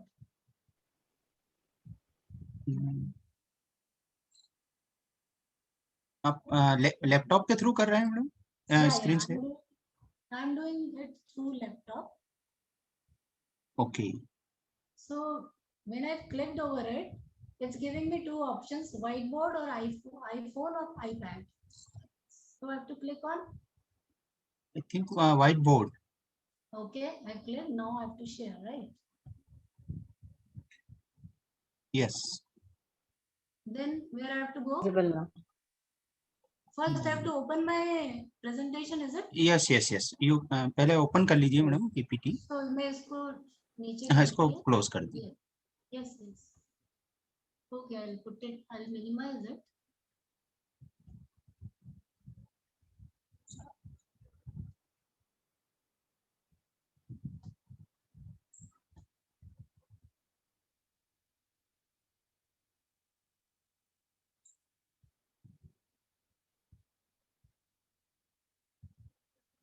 Your screen is shared, but I want to go to my desktop. How to go? Dr. Barua? Yes, ma'am. How to go? Minimize कर लीजिए ma'am. नहीं, it's not getting. Ma'am minimize करके आप desktop पर। हाँ, नहीं हो रहा है इसमें। Barua sir, can you guide ma'am? इसको क्लोज कर दीजिए मैडम पहले इस विंडो को जो। Which screen? Shall I close the presentation? नहीं, स्क्रीन जो है इसको क्लोज करना है जो आपके उस पे लैपटॉप पे दिखाई दे रही। नहीं, once I close it, I'll be out yes. of presentation. Then. Okay, yes. now I'll put it. I'll minimize it. You cannot minimize Zoom whenever you are recording a meeting. Stop करना पड़ेगा. How to stop recording? This I will stop. Now फिर से share करिए। Okay, I'll do it again. PPT पहले open रखना पड़ेगा, open करना पड़ेगा। अच्छा, तो I'll minimize. Madam, Okay. madam, first of all, hello. Okay, I'll open it. Okay. Hello. Yes, I'm opening it. Madam, first Okay. of all, open the PPT, then minimize it. Okay, right. You have to open the PPT first, then minimize it, and then start sharing your screen. Right. Once you start sharing your screen, then you can open your Yes, PowerPoint got it. presentation. Okay. Can you see it? Yes. Yes, ma'am. It's visible now. It's visible now. But why it is not? Achha, now it is full screen. Okay. Yeah. So namaskar to everyone. Namaskar, ma'am. Yes. Actually, thank you so much for inviting me and making me a part of this program. I thank Dr. Anamika ma'am, Rishina madam and other alumni and chemistry department people for giving me this opportunity. It's very special to me. क्यों? क्योंकि मैं Kolkata science college से जुड़ी हुई थी और Kolkata science college में जब मैंने ज्वाइन किया फर्स्ट ईयर, तो हम लोग नए थे कॉलेज लाइफ में और वी हैड अ मिशन कि हम मेडिकल में जाएंगे. तो actually it was a stepping stone for me. So that way I consider myself blessed to be in Holkar science college. और दूसरा, इतने सालों बाद जैसे ऋषिना ने फोन किया मुझे, पूरी होलकर साइंस कॉलेज की जितनी मेमोरीज थी, मस्ती बोलो, केमिस्ट्री डिपार्टमेंट में वो मिक्स करना बोलो, और उसके बाद वो कौन सी ड्रिंक बनती थी, वॉयलेट कलर की एक सुंदर सी रिंग, क्या क्या मिलाते थे अब तो मुझे याद नहीं है. But really we had a very good time. And जितने फ्रेंड्स थे जो कि मेडिकल में नहीं गए, दूसरी जगह चले गए, उन सब की मुझे इतनी याद आ रही है. So really thank you so much for inviting me here. बहुत ही अच्छा लग रहा है मुझे आप सब लोगों के बीच में. और अब हम अपना टॉपिक शुरू करते हैं. मुझे जो टॉपिक दिया है वो Covid and overcoming depression. It's a very important topic. मतलब इट रिलेट्स टू एवरीवन, चाहे वो डॉक्टर हो, चाहे नर्स हो, चाहे प्रोफेसर हो, चाहे टीचर हो, चाहे बच्चा हो, एक छोटा बच्चा, चाहे हाउसवाइफ हो, everybody can relate with this topic. And थोड़ा या ज्यादा हर कोई इससे गुजर रहा है. तो जब इन्होंने मुझे टॉपिक बोला तो मुझे ऐसा लगा, नहीं यार, this is a very important topic and I should think about it, कि कैसे हम वाकई में खुद की मदद कर सकते हैं और साथ के लोगों की मदद कर सकते हैं. सो मैं इस टॉपिक के टेक्निकलिटीज में नहीं जाऊंगी. एवरीबॉडी नोज कि कोविड एक वायरस इन्फेक्शन है जिसकी इन्फेक्टिविटी एंड मॉर्टेलिटी बहुत ज्यादा है. एंड कितने कम समय में इसने पेंडेमिक का रूप धारण कर लिया. और ये पेंडेमिक मतलब पूरे वर्ल्ड को इसने हिला दिया. मतलब हम सोचते थे कि हम सबके लिए तैयार हैं, इवन जैविक युद्ध जिसमें कि वायरस और बैक्टीरिया के द्वारा अटैक किया जा सकता है, उसके लिए भी हम तैयार हैं. मगर ऐसा नहीं हुआ. और अभी करंट सिनेरियो क्या है इसका? हम लोगों ने ऐसा सोचा था कि almost we have conquered COVID pandemic, at least in India, and we didn't have second wave, right? And we were relaxed. Now suddenly out of the blue, again the third wave, which we are considering in India as a second wave, comes, and again we are at a loss कि क्या करें. और ये wave थोड़ी सी ज्यादा dangerous है इन a sense कि infectivity बहुत ज्यादा है, पूरे घर इसमें इन्वॉल्व हो रहे हैं और उनकी मेंटल स्थिति इतनी खराब हो जाती है कि उनका एश्योर करना बहुत जरूरी है, उसको डील करना बहुत जरूरी है। मतलब आप सोचिए, लास्ट 1 साल में मेरे 5 या 6 प्रेग्नेंट विमेन केवल इन्फेक्ट हुए थे, और ये 15 दिन में मेरे 6 से 7 pregnant women with family infect हुए हैं, और हर के घर में 1 या 2 मौत हुई है। तो कैसा नजारा है आप सोचिए, मतलब वाकई में बहुत पेनफुल है ये सब। और इसमें जो सबसे ज्यादा कंट्रीब्यूट कर रहे हैं वो 5 states everybody knows, Maharashtra, Kerala, Karnataka, Andhra Pradesh, Tamil Nadu. More than 54% they are contributing. तो वाकई में ग्लोबल लेवल यदि हम देखें तो इसने हाहाकार मचा दिया। हम समझते थे कि हम बहुत इवॉल्व कर गए, मगर यदि हम अभी देखें हमारी स्थिति की हम कहाँ खड़े हुए हैं, तो we are no better than the animals, lower animals. कैसे? क्योंकि हम भी अपने एमिगडाला, जो ब्रेन का एक पार्ट है, जो हमको फाइट या फ्लाइट के लिए वर्क करता है। Ma'am, little loud, please, if possible. Okay, right. Let me see if I can make it loud. Oh, I'll come here. Can you listen to me now? Is it better? Much better. Okay, right. So, amygdala से काम करना मतलब क्या है कि we function at 4 levels: eating, mating, fighting, and fear. Lower animals also work on that plane, and we also run on that plane. So, इन चारों में से जो greatest enemy है वो fear, right? And fear of losing one's life or life capabilities. That is the worst. In Sanskrit में हम इसको क्या कहते हैं? अभिनिवेश। अभिनिवेश का मतलब होता है fear of losing one's own life.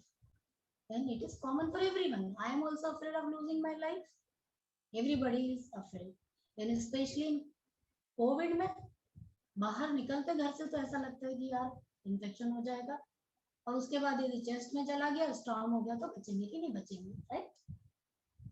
So COVID has come as a double sword, double edged sword, कि वो मतलब अपनी लाइफ को लूज करने का तो डर है, साथ में जो हमारे नियर एंड डियर वंस हैं उनको भी लूज करने का बहुत खतरा है। और इसके साथ साथ अपनी हेल्थ, कितने सारे ऐसे लोग हैं जो अफेक्ट हुए हैं, वो वापस से रिकूप नहीं कर पाए हैं। उनको तो लंग फाइब्रोसिस से रेस्पिरेटरी प्रॉब्लम्स हो गई हैं, या जॉइंट प्रॉब्लम्स हो गई हैं, या फिर वो इतना वीक फील करते हैं कि अपना काम ही नहीं कर पाते हैं। और दूसरा, लूजिंग लाइवलीहुड, मतलब उनका काम चला गया। कितने लोग हैं जो बेघर हुए हैं, जिनके पास कमाने का साधन नहीं है। और इन सब चीजों के साथ साथ losing one's own life, losing life of dear and near ones, losing livelihood, losing health. इसके साथ साथ sudden order from authorities for this pandemic, to control this pandemic, stay at home. Always हम लोग बिजी रहते हैं, और suddenly आपको कोई बोलता है घर बैठ जाओ, तो कैसा होगा? सच में मतलब बहुत ही डिफिकल्ट टाइम होता है ये।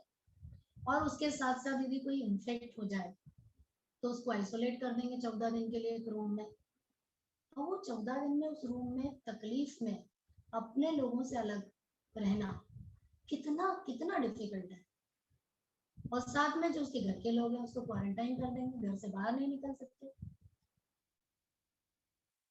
और साथ में अभी तो इतना नहीं हो रहा है, पूरा एरिया सील कर दिया जाता है। और आपके जो नेबरहुड के लोग हैं वो कैसे आपको देखते हैं? I will tell you my experience पूरा इस लेक्चर में कि हाउ आई फेल्ट इट। हमारे पास में 5 लोगों को कोविड हो गया, 6 लोग थे, उसमें से एक केवल ऐसा था एजेड विमेन जो कोविड नेगेटिव थी। आसपास के लोग इतने घबराए हुए कि उस गली से नहीं निकलते।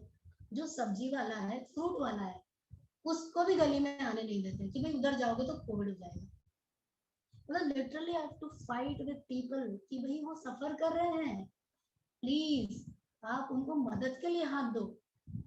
और सब्जी वालों इनसे तो मैंने झगड़ा किया कि भाई तुम जाके उनके यहाँ सब्जी टांग दो, फ्रूट्स टांग दो।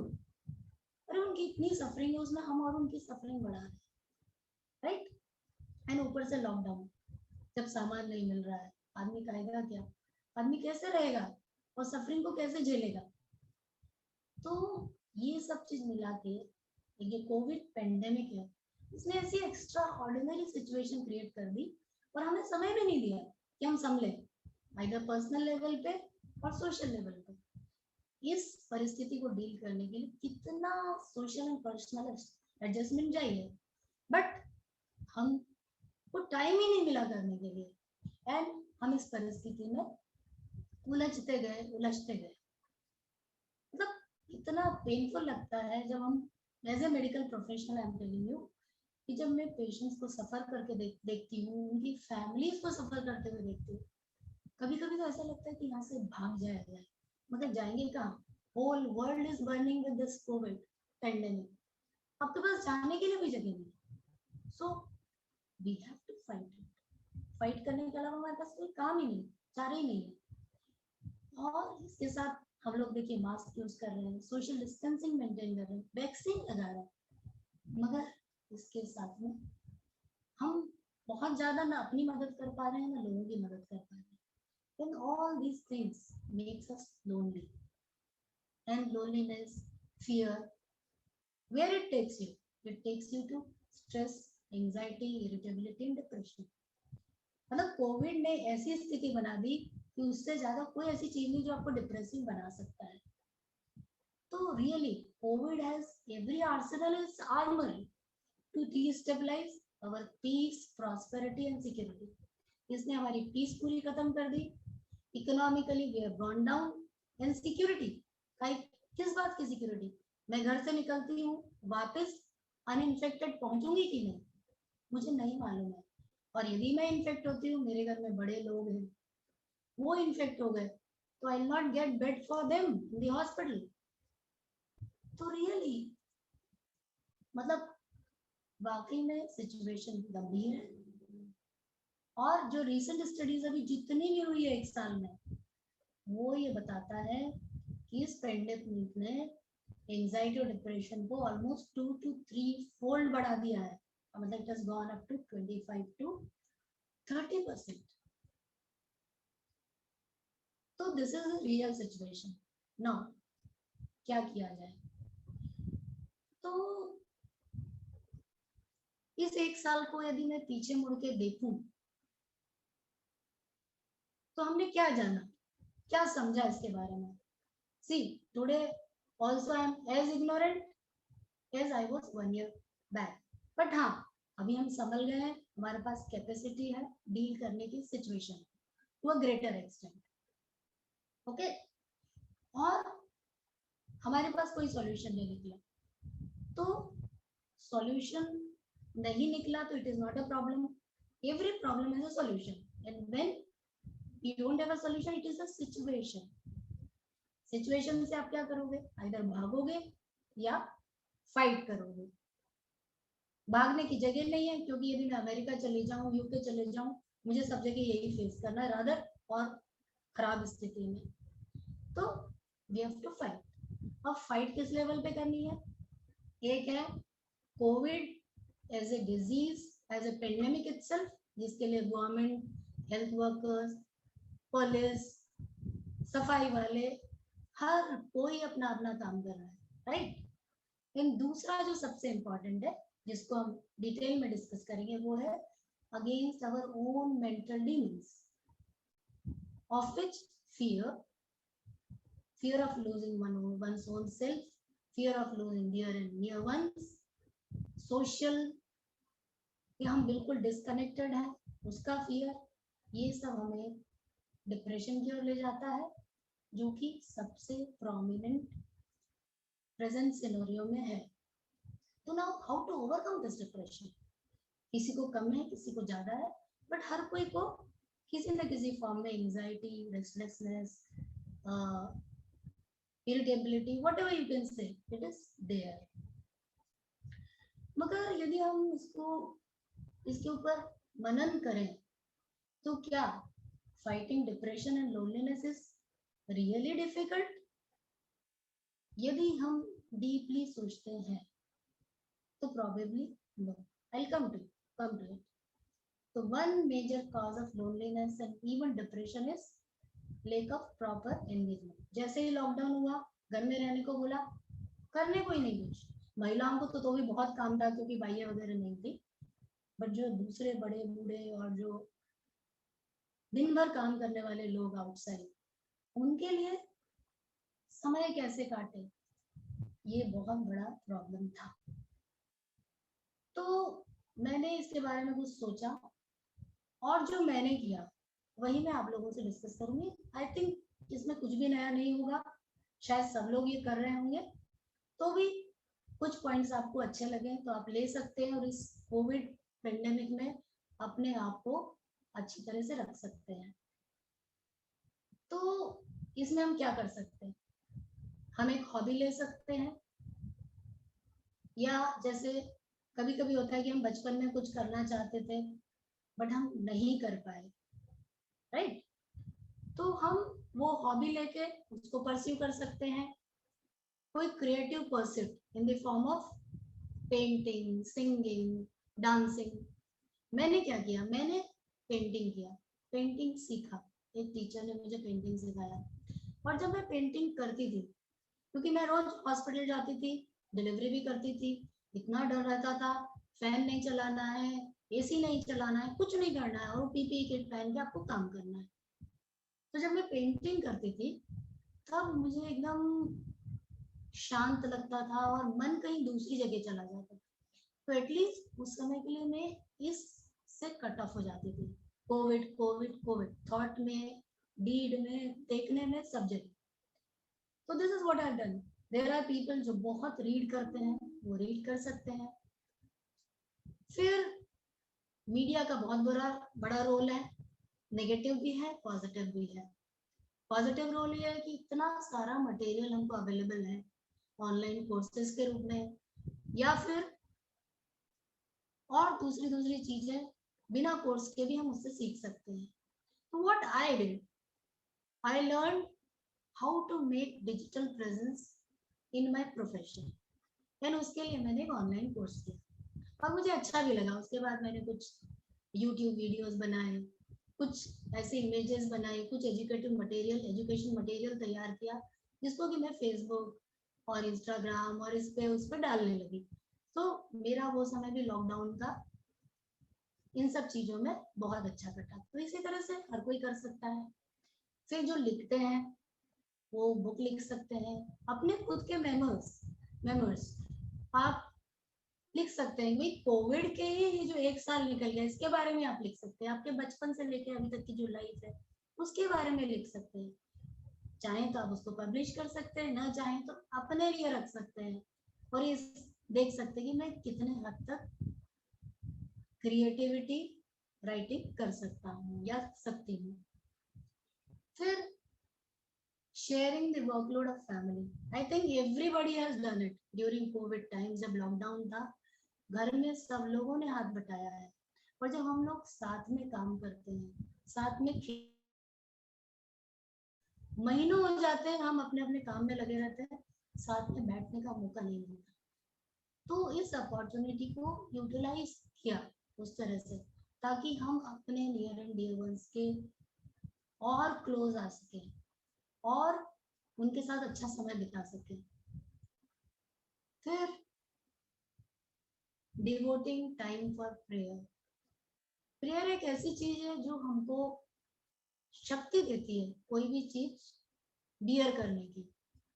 तो हमारे यहाँ तो देखिए इतनी अच्छी अच्छी प्रार्थनाएं हैं, मतलब सर्वे भवन्तु सुखिनः, सर्वे सन्तु निरामया, सर्वे भद्राणि पश्यन्तु, मां कश्चित् दुःख भाग भवेत्। हम सबके लिए प्रार्थना करते हैं। आप सोचो, जब मैं सोचती हूँ कि इंडियंस जो ऋषिज थे, उनका जो माइंड होगा किस लेवल पे काम करता होगा, कि सबके बारे में सोचते हैं, सबका अच्छा हो, सबका भला हो, सब अच्छा सुने, अच्छा देखें।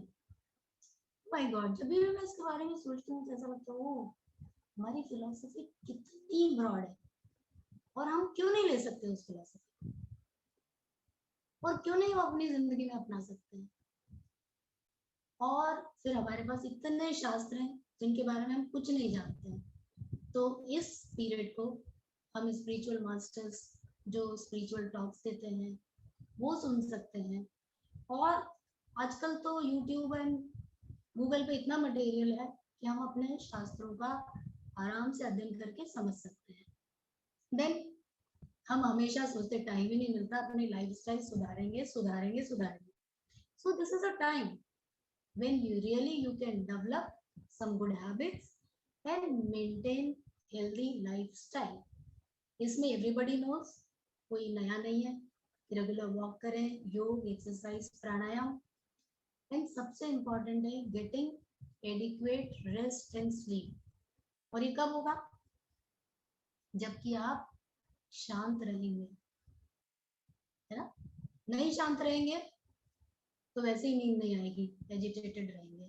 Nutritious diet, you can learn many nutritious recipes और अपने घर वालों पे एक्सपेरिमेंट कर सकते हैं, right? And then this is a time when we can talk with people. See, socially, physically we cannot meet people, but we can talk on phone, mobiles and discuss topic other than COVID. Why? क्योंकि Covid के बारे में आप सुनते सुनते इतने negative होते हैं, ये मीडिया का नेगेटिव साइड है। दिन भर न्यूज मैं भी सुनती थी शुरू में, तो इतना दिमाग खराब हो जाता था कि हाय राम क्या करें, अब इससे कैसे निकले। तो कोविड के बारे में बात मत करिए। कोविड के बारे में अपने को जो भी जानना है, सही इंफॉर्मेशन सही साइट से जरूर लीजिए और लोगों को भी दीजिए। दैट इज वेरी इंपॉर्टेंट कि हम कैसे रहें, क्या करें। इसके लिए बहुत जरूरी है कि आप इसके बारे में जानें, बट बियॉन्ड द पॉइंट। दिन भर कोविड के बारे में सोचने से कुछ नहीं होगा। It will give you negativity and depression. Okay, then कितने सारे पुराने एक्सटेंडेड फैमिलीज के रिलेटिव्स हैं, फ्रेंड्स हैं, school college and other friends, जिनके साथ हम रेगुलर बेसिस पे बात कर सकते हैं, उनसे अपनी रिलेशनशिप रिन्यू कर सकते हैं। मैंने भी बहुत किया ये सब, उस समय बैठ के काफी लोगों से बात किया।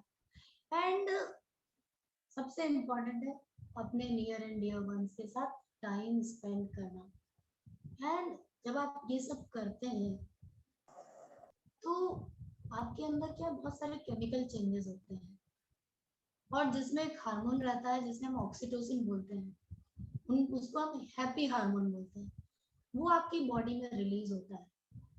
ओके, वो भी आपकी इम्यूनिटी बढ़ाता है, और जो हमने वेज टू फाइट और ओवरकम डिप्रेशन जो अभी हमने देखे, वो इम्यूनिटी भी बढ़ाता है। और सबसे इम्पोर्टेंट है जो मेडिकल प्रोफेशन में है या जो डायरेक्टली कोविड से डील कर रहे हैं, एक्नॉलेज योर फीलिंग्स। आप अपनी फीलिंग्स शेयर करें, बहुत इम्पोर्टेंट है ये। क्योंकि होता क्या है कि आप अंदर अंदर परेशान होते रहते, तो उसको आप अपने सीनियर्स से, अपने फ्रेंड्स से, इन लोगों से बांटें। ओके, ताकि आप जब भी आप किसी से शेयर करते हो तो उसके बाद आप रिलैक्स और शांत फील करते हैं। शर्म की कोई बात नहीं है, कोई दुविधा की बात नहीं है कि अरे हम ये शेयर कर रहे हैं मेरे मन में ही आ रहा है। No, this is a time when you have to share your feelings to keep yourself alright. Okay, and there can be many ways. हर कोई अपने अपने तरीके से कुछ तरीके निकाल सकते हैं जिससे कि हम अपने आप को खुश, शांत, पीसफुल और आनंदित रख सकें। एंड जब मैं सोचती हूँ कि हमारे जो बुजुर्ग थे उनके पास तो बहुत टाइम था और वो अपना टाइम ठीक से भी निकाल लेते थे और मीनिंगफुल वे में निकालते थे, तो हम क्यों नहीं कर सकते? तो हमें उनकी लाइफ देखना चाहिए। वो लोग क्या करते थे, उनका बहुत रेगुलर रूटीन होता था, चाहे वो मंदिर जाने का हो, चाहे नहाने का हो, चाहे खाने का या उठने का। तो व्हाई नॉट, अभी हमारे पास टाइम है, हम अपना रूटीन, और जो हमें टाइम मिला है, जैसे अभी 2 दिन का 3 दिन का लॉकडाउन है, सभी लोग घर पे बैठे होंगे, तो हम अपना रूटीन ठीक करें और जो हमारे पास टाइम है उसको मीनिंगफुल वे में यूज करें। सबसे इम्पोर्टेंट क्या है पता है, कि हम अपने कंफर्ट जोन से नहीं निकलना चाहते। सी, हमारे समय कोई कंप्यूटर नहीं था, कुछ नहीं था।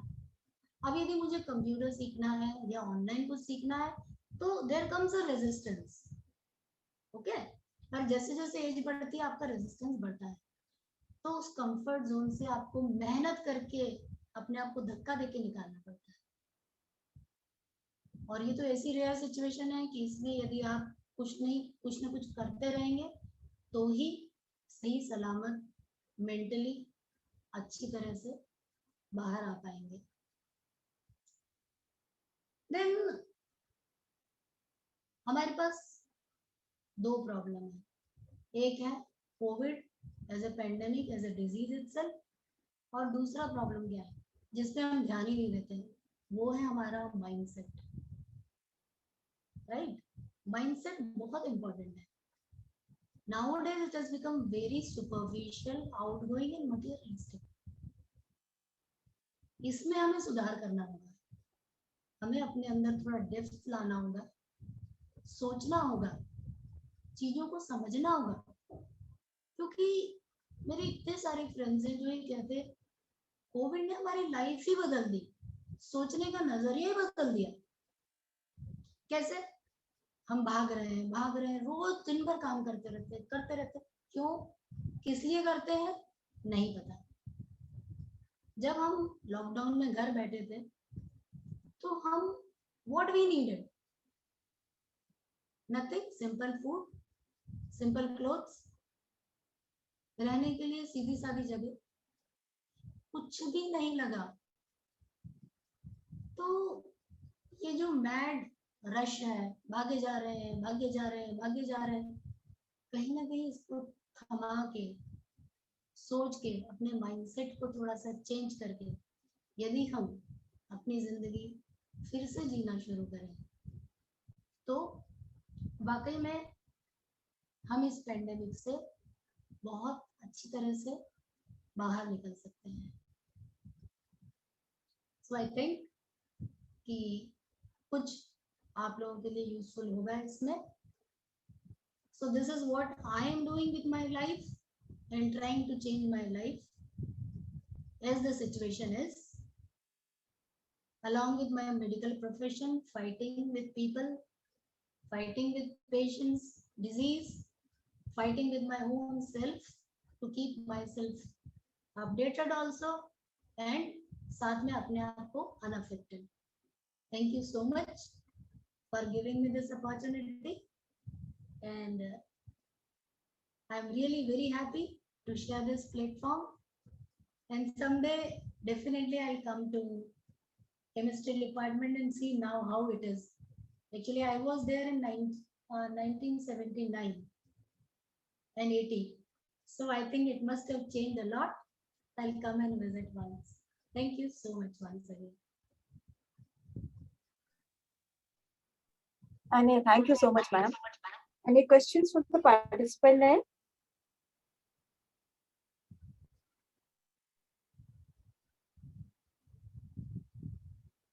It was really a motivating lecture, ma'am, how we should overcome during this COVID. Really, it becomes very depressive when you hear the news and all. Yes, it's very difficult. Hello. Yes. Hello. Are you getting me? Hello. Yes, Am I audible? Yes, you are audible very much. Okay, ma'am. So, with so much thanks, ma'am, for giving your valuable time and enlightening us with such a motivational speech during this COVID-19, because it's very much needed in the current scenario. The cases are increasing, and how one should be built up himself morally strong. Thank you so much, ma'am. Yeah, thank you. I'm Okay. inviting any participants who want to share. Any alumni who wants to share his thoughts and suggestions, please, you're welcome.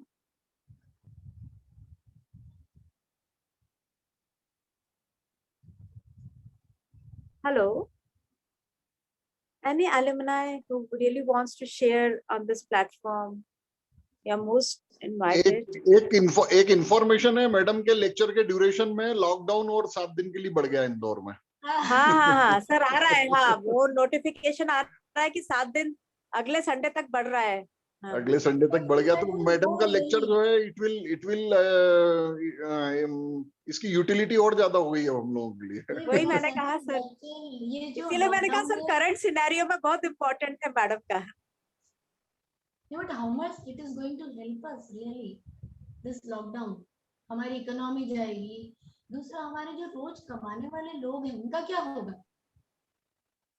भाई ultimately हमको mask पहनना है, vaccination कराना है, सब कुछ करना है, बट लॉकडाउन कहाँ ले जाएगा मुझे समझ में नहीं आ रहा। मतलब पर्सनली आई डोंट अंडरस्टैंड कि क्या करना चाहिए इसके लिए। लोगों को मेरा जहाँ तक ख्याल है समझ के अपनी प्रोटेक्शन करना चाहिए। Lockdown is not going to help, this is my personal view actually.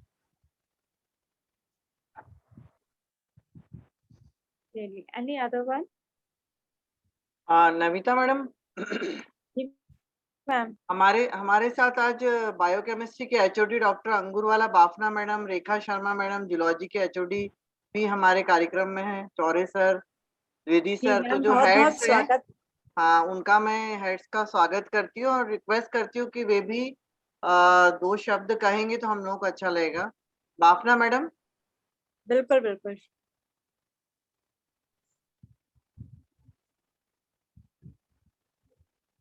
Hello Bafna madam, are you there? Yes, she is there, ma'am. Sorry sir. Hello, हाँ नमस्ते मैडम। एक्चुअली मैं अनम्यूट नहीं हो पा रही थी। अच्छा तो आप सभी को नमस्कार और बहुत बहुत बधाइयाँ। एक तो टाइम शेड्यूल आपका बहुत अच्छा रहा और दोनों ही लेक्चर अत्यंत ही कहना चाहिए सूचना वर्धक थे।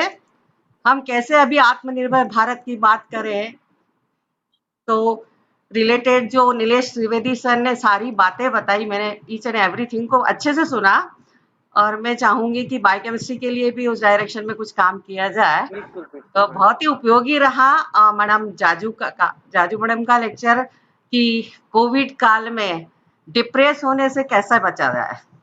बस मेरा मैडम से पूछना था कि ये जो हमारा हैप्पी हार्मोन है ऑक्सीटोसिन, क्या मेडिसिनल एप्लीकेशन से भी इसके जो लेवल है वो इंक्रीज किया जा सकता है? क्यों करना है? Ultimately see we have to fight at the mental level. Ma'am voice थोड़ा कम आ रहा है जाजू मैम, आपका वॉइस लो है। हमें क्यों करना है केमिकली लेके? नहीं, बाय द वे यदि व्यक्ति डिप्रेशन में है और उसका ये लेवल बढ़ा के हम उसे हैप्पी कर सकते हैं तो मेरा क्वेश्चन वहाँ इसलिए एक नॉर्मल व्यक्ति को जरूरत नहीं है। हमको तब एंटीसाइकोटिक ड्रग्स लेनी पड़ेंगी, है ना?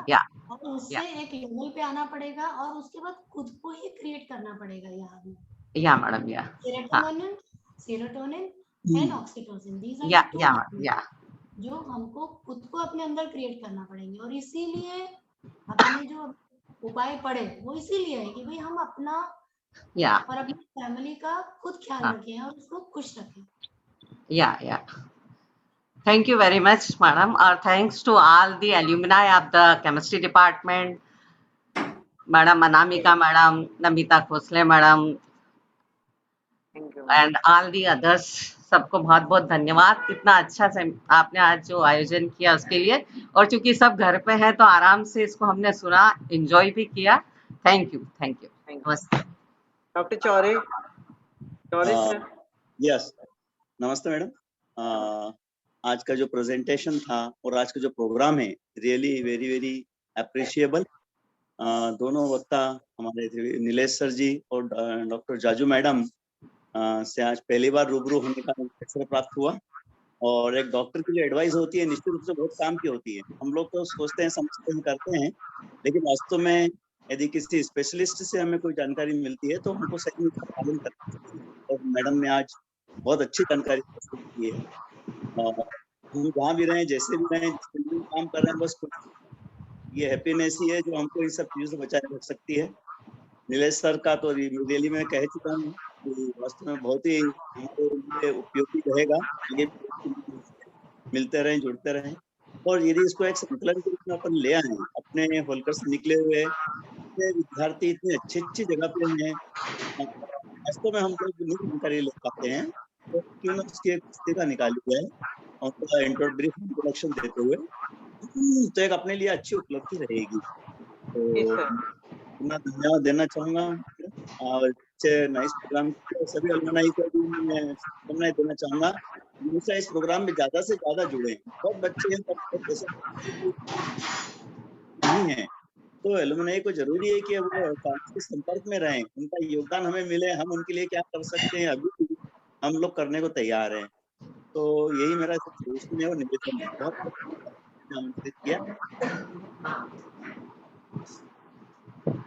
Doctor Rekha Sharma madam, HOD zoology, madam आप कुछ बोलना चाहेंगे?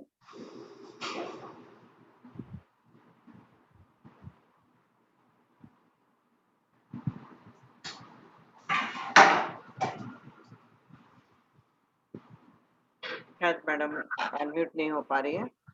Okay, doctor Dwivedi sir. Hello. Yes sir. Audible? Yes sir, you are audible. सबसे पहले तो मैं मैडम आपको बहुत बधाई देता हूँ कि आपने मीट का आयोजन किया। और इस आयोजन से सबसे बड़ा एडवांटेज हमें मिलता है कि हमारे जो कॉलेज के पूरे छात्र छात्राएं जहाँ पर पोस्टेड हैं, तो उनके बारे में हमको इन्फॉर्मेशन मिलती है और हमें ये भी पता चलता है कि वो इस समय हमारे कॉलेज के लिए कितना कंट्रीब्यूशन हमारे लिए दे सकते हैं। तो बहुत ही अच्छा जो नीलेश जी का लेक्चर मैडम का बहुत ही बहुत इंफॉर्मेटिव लेक्चर था। मैं एक बार पुनः आप सभी को बहुत बहुत बधाई देता हूँ। Thank you.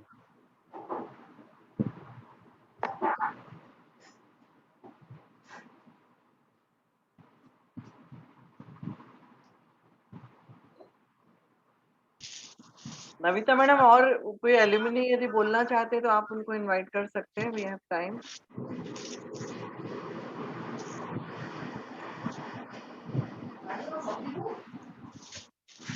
अदरवाइज हम डॉक्टर रुशिना नातू को इनवाइट करेंगे जो हमारे एल्यूमिनी एसोसिएशन के अध्यक्ष है। नविता मैडम माइक्रोफोन अनम्यूट कर लो।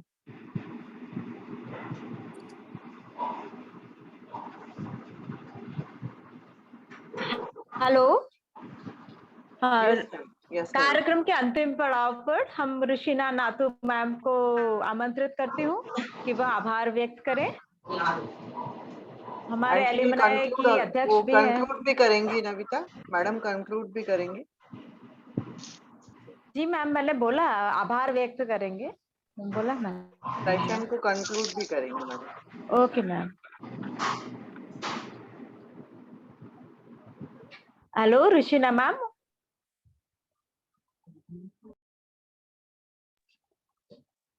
रुशिना नातू मैम।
नहीं हो पाए हो?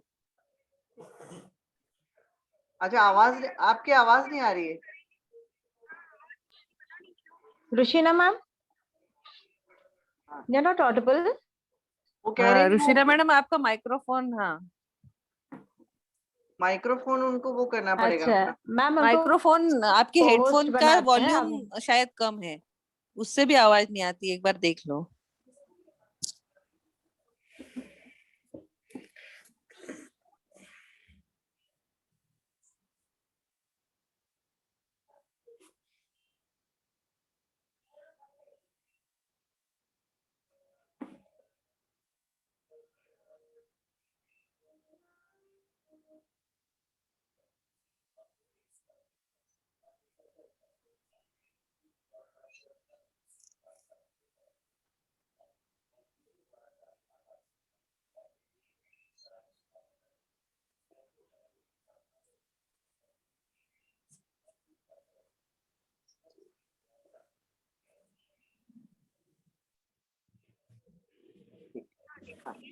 ओके, हाँ नविता मैडम।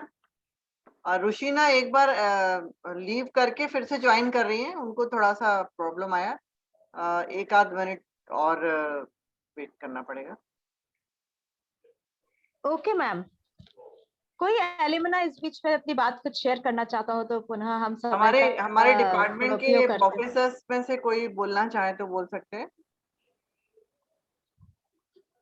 और any other pass out students. Madam दोनों लेक्चर बहुत ही बढ़िया थे, बहुत ही इंफॉर्मेटिव थे। फर्स्ट लेक्चर में भी बहुत ही अच्छी उनने इंफॉर्मेशन दी, किसी को भी अपना स्टार्टअप चालू करना उसके लिए। चलिए मैम, आप रुशीना सुनाई मैडम दे आ रहे? गई। यस रुशीना। मैम सुनाई दे रहे? All right. Yes. Thank you. Thank you so much. I don't know what problem it was. I'm really sorry about it. It's okay. सबसे पहली बात तो मैं ये कहना चाहूंगी कि आज के जो हमारे दोनों लेक्चर्स हुए हैं, उन्होंने एक नया आयाम तय किया है। देखिए, जो हम स्मार्ट वर्क की बात करते हैं, स्मॉल स्केल इंडस्ट्रीज की बात करते हैं और स्टार्टअप्स की बात करते हैं, तो उसके बारे में हम लोग यूजुअली पेपर में पढ़ते हैं, लेकिन उसकी डिटेल जानकारी जो कि हम रिसर्च में यूज कर सकते हैं, वुमेन रिसर्चर्स के लिए जितनी बातें बताई गई वो अपने आप में उम्दा थी और अपने आप में अलहदा थी, और इतनी अलहदा बातें हमको सुनने समझने के लिए मिली ताकि मुझे लगा कि हम कॉलेजेस में भी उसमें पार्टिसिपेट कर सकते हैं। वो सबसे अच्छी बात है, क्योंकि मुझे तो लगा था कि ये सिर्फ कुछ स्टार्टअप्स जो हम यूज करते हैं, कोई जैसे अभी जो मैंने नए स्टार्टअप्स देखे हैं, जो कि एक स्वाहा स्टार्टअप है जो कि कचरा जो इकट्ठा करता है उसके लिए है, या फिर कूलर्स बनाने के लिए स्टार्टअप्स है, लेकिन रिसर्च के लिए है, ये मेरे लिए बिल्कुल नहीं था। और इतना अच्छा अमाउंट एक रिसर्चर को मिल सकता है, 15 लाख तक का मिल सकता है। मुझे लगता है कि ये रिसर्च के जो हम केमिस्ट्री के लोग हैं, हमें ये पता है कि बिना रिसर्च के हम लोग जो है वो कहीं ना कहीं हो रहे हैं। और सबसे बात जो प्रॉब्लम आती है वो फंडिंग की आती है कि फंडिंग हमें कहाँ से मिलेगा। हम डीएसटी के पास जाते हैं, हम सीएसटी के पास जाते हैं, हम यूजीसी के पास जाते हैं, लेकिन हमने कभी ये सोचा ही नहीं कि एमएसएमई में भी रिसर्च के नाम पर हमें एक अच्छा पैसा मिल सकता है और हम अच्छा काम भी कर सकते हैं। तो इस हिसाब से मुझे लगता है कि आज जो लेक्चर हुआ है आदरणीय त्रिवेदी सर का, वो एक बहुत ही अलहदा, बहुत ही हमें कहीं मुकाम पर ले जाने वाली जानकारियां थी। और आज का युग इंफॉर्मेशन का युग है, अगर आपके पास इंफॉर्मेशन है तो आप सक्सेसफुल हो सकते हैं। तो मुझे लगता है कि उस हिसाब से ये लेक्चर भी बहुत अच्छा रहा। और उसी के अलावा जो हेमा जाजू मैडम ने कहा, मैं खुद अपनी बात करना चाहूंगी। मेरा पूरा परिवार अभी कोविड से गुजर रहा है, और कोविड से गुजरने के साथ साथ मैंने एक ही दिन के अंदर अपने बेटे को, अपने हस्बैंड को, अपने फादर इन लॉ को, अपनी मदर इन लॉ को और खुद को भी, हम सब कोविड के चपेट में, और हम सबकी हालत जिस तरीके से बिगड़ रही थी, तो उस वक्त जो हेमा जी ने कहा, जो हेमा जाजू दीदी ने कहा, वो ही बात थी कि सब कुछ खोने की कगार पे जब आप रहते हो तो आपके पास सिवाय हिम्मत रखने के लिए कुछ नहीं रहता, और तब आपको काम आता है आपकी असली जो आपकी ताकत होती है, वो आप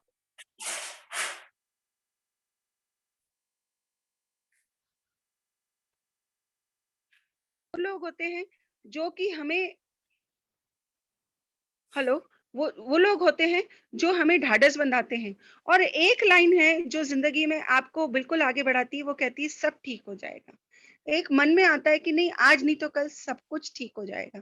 और सब कुछ ठीक हो जाएगा वाली बात होती है, वो बहुत मुश्किल से हमारे सभी के सामने, ये सब कुछ ठीक हो जाएगा उसको मानने के लिए हमारे पास कोई और चारा नहीं होता। तो जब आपके पास कुछ नहीं होता तो आपको पॉजिटिव की तरफ ही बढ़ना पड़ता है, यानी नेगेटिव रिपोर्ट की तरफ और पॉजिटिव एटीट्यूड की तरफ। तो हिमा मैम का जो लेक्चर था वो आज के उसमें बहुत प्रासंगिक है, बहुत जरूरत है उसकी, क्योंकि आपको माइंडसेट करना पड़ता है। आपको सब कुछ देखते भालते हुए भी आपको अपने आप पे कंट्रोल रखना पड़ता है, और कंट्रोल रखते हुए खुशी खुशी स्माइल करते हुए उसको फेस करना पड़ता है।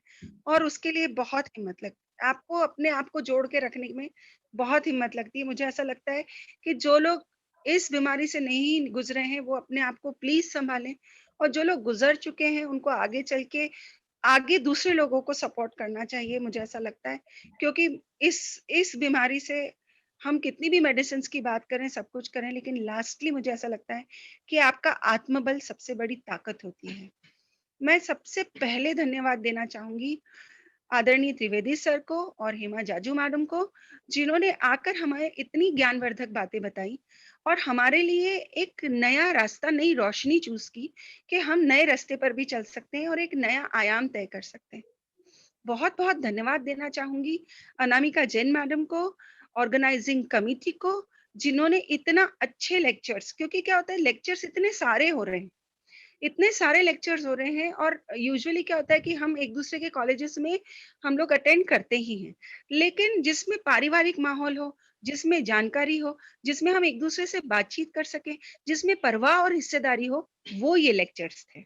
जहाँ परवाह और हिस्सेदारी आ जाती है, जब सब लोग हिस्सेदारी बनने लगते हैं, तब वो लेक्चर्स अपने आप में बहुत खूबसूरत बन जाते हैं, क्योंकि सीधी सादी भाषा में भी बोली हुई बात आपको बहुत मन में लाके लगती है और आपको मन में सहेज के रखते हैं और उसके ऊपर चलने की कोशिश करते हैं। मैं खुद 2-4 दिन से बहुत डिप्रेसिंग मूड में थी। मुझे ऐसा लगा कि मैंने सुनने के बाद कि नहीं यार, फिर से खड़ा होना है, फिर से तैयार होना है, फिर से हमें खुद को भी तैयार करना है, और कोई और परेशानी में आता है तो उसको भी कहना है कि यार सब ठीक होगा। तो मैं बहुत थैंकफुल हूँ अनामिका जैन मैडम के, कि अनामिका जैन मैडम ऐसे क्रूशियल टाइम में आपने इतना अच्छा लेक्चर रखा। क्योंकि मैं बताऊं, अभी न्यूज़पेपर्स और न्यूज़ चैनल्स देखने में डर लगता है, इतनी नेगेटिविटी है, क्योंकि वो फोटोज भी ऐसे छाप रहे हैं जिससे डर लगता है और हम डर डर के जीने लगे। तो मुझे ऐसा लगता है कि अच्छा सुनने की, अच्छा बोलने की बहुत सख्त जरूरत है। तो Anamika Jain madam, organising committee की बहुत बहुत धन्यवाद देती हूँ। और सबसे बड़ा धन्यवाद मैं देती हूँ आदरणीय डॉक्टर सुरेश सिलावट सर को, जो कि मेरे बड़े भाई हैं। मैं उनको बहुत बहुत धन्यवाद देना चाहूंगी कि उन्होंने इस पूरी ऑर्गेनाइजिंग कमेटी के अंदर एक ऊर्जा भरी है। उनके इस कॉलेज में आने के बाद इस कॉलेज का नाम मध्य प्रदेश में ही नहीं वरन पूरे हिंदुस्तान में एक सितारे के रूप में चमक रहा है। कई नई बातें, कई नए विकल्प, कई नए आयाम, कई नए प्रगति के सोपान जो हैं आदरणीय सुरेश सिलावट सर जो हैं वो तय कर रहे हैं। और ये एक as a principal, as a leader, ऐसा व्यक्ति मिलना सबके लिए बहुत बड़ी खुशनसीबी है। मुझे ऐसा लगता है कि इतने अच्छे टीचर, इतने अच्छे प्रोफेसर, इतने अच्छे प्रिंसिपल का मिलना भी अपने आप में एक भाग्य की बात है। और मुझे ऐसा लगता है कि ऐसे लीडर्स के साथ जब टीम बनती है तो वो ऐसे लोगों की टीम बनती है जो ऊर्जा के साथ जीती है और ऊर्जा से के साथ बहुत कुछ कर गुजरती है। तो धन्यवाद आदरणीय सुरेश सिलावट सर भी। मैं तो होलकर के लिए प्रति मैं हमेशा अपनी कृतज्ञता व्यक्त करती हूँ कि मैं जो भी कुछ हूँ आज होलकर कॉलेज की वजह से हूँ। आज इस पैंडेमिक के खराब टाइम में जहाँ मैं भी जूझ रही हूँ, लेकिन मैंने अनामिका जैन मैडम ने जैसे ही बोला, मैंने कहा मैडम आई एम रेडी, क्योंकि होलकर के लिए हमेशा हम लोग खड़े रहेंगे, क्योंकि हमने होलकर में जिया, होलकर में अपने आप को जीना सीखा है और वहाँ जो कुछ सीखा है वो आज तक हम जीते चले आ रहे हैं। So thank you everybody. Thank you for such a very good and nice lecture. I think कि हम ऐसे ही lectures आगे भी करते रहेंगे और हम नए नए एलुमनी में, हम नए नए, अब हिमा जाजू दीदी से और आदरणीय त्रिवेदी सर से मेरा अनुरोध है कि वो भी अपने ग्रुप को हमारे एलुमनी में जोड़ें और हमारे एलुमनी को और ताकतवर बना दें। ऐसा एलुमनी हो कि पूरा हिंदुस्तान देखे कि एलुमनी हो तो chemistry department Holkar science college का हो, जहाँ एक नजर उठाते हैं तो हर तरीके के लोग पूरे पूरे हिंदुस्तान में नजर आए। Thank you so much. बहुत बहुत धन्यवाद, बहुत बहुत धन्यवाद। और रुशीना मैडम, आपको मेरी ओर से बहुत स्पेशल थैंक्स। आपके घर में जो सिचुएशन चल रही है और जी। जिन परेशानियों में आप हो, उसके बावजूद आपने इतना कोऑपरेट किया, अपने दायित्व को निभाया और इतना कोऑर्डिनेट किया, इतना समय दिया। जाजू मैडम की, त्रिवेदी सर की, सबको मेरी ओर से थैंक्स। जो भी परिस्थिति जैसी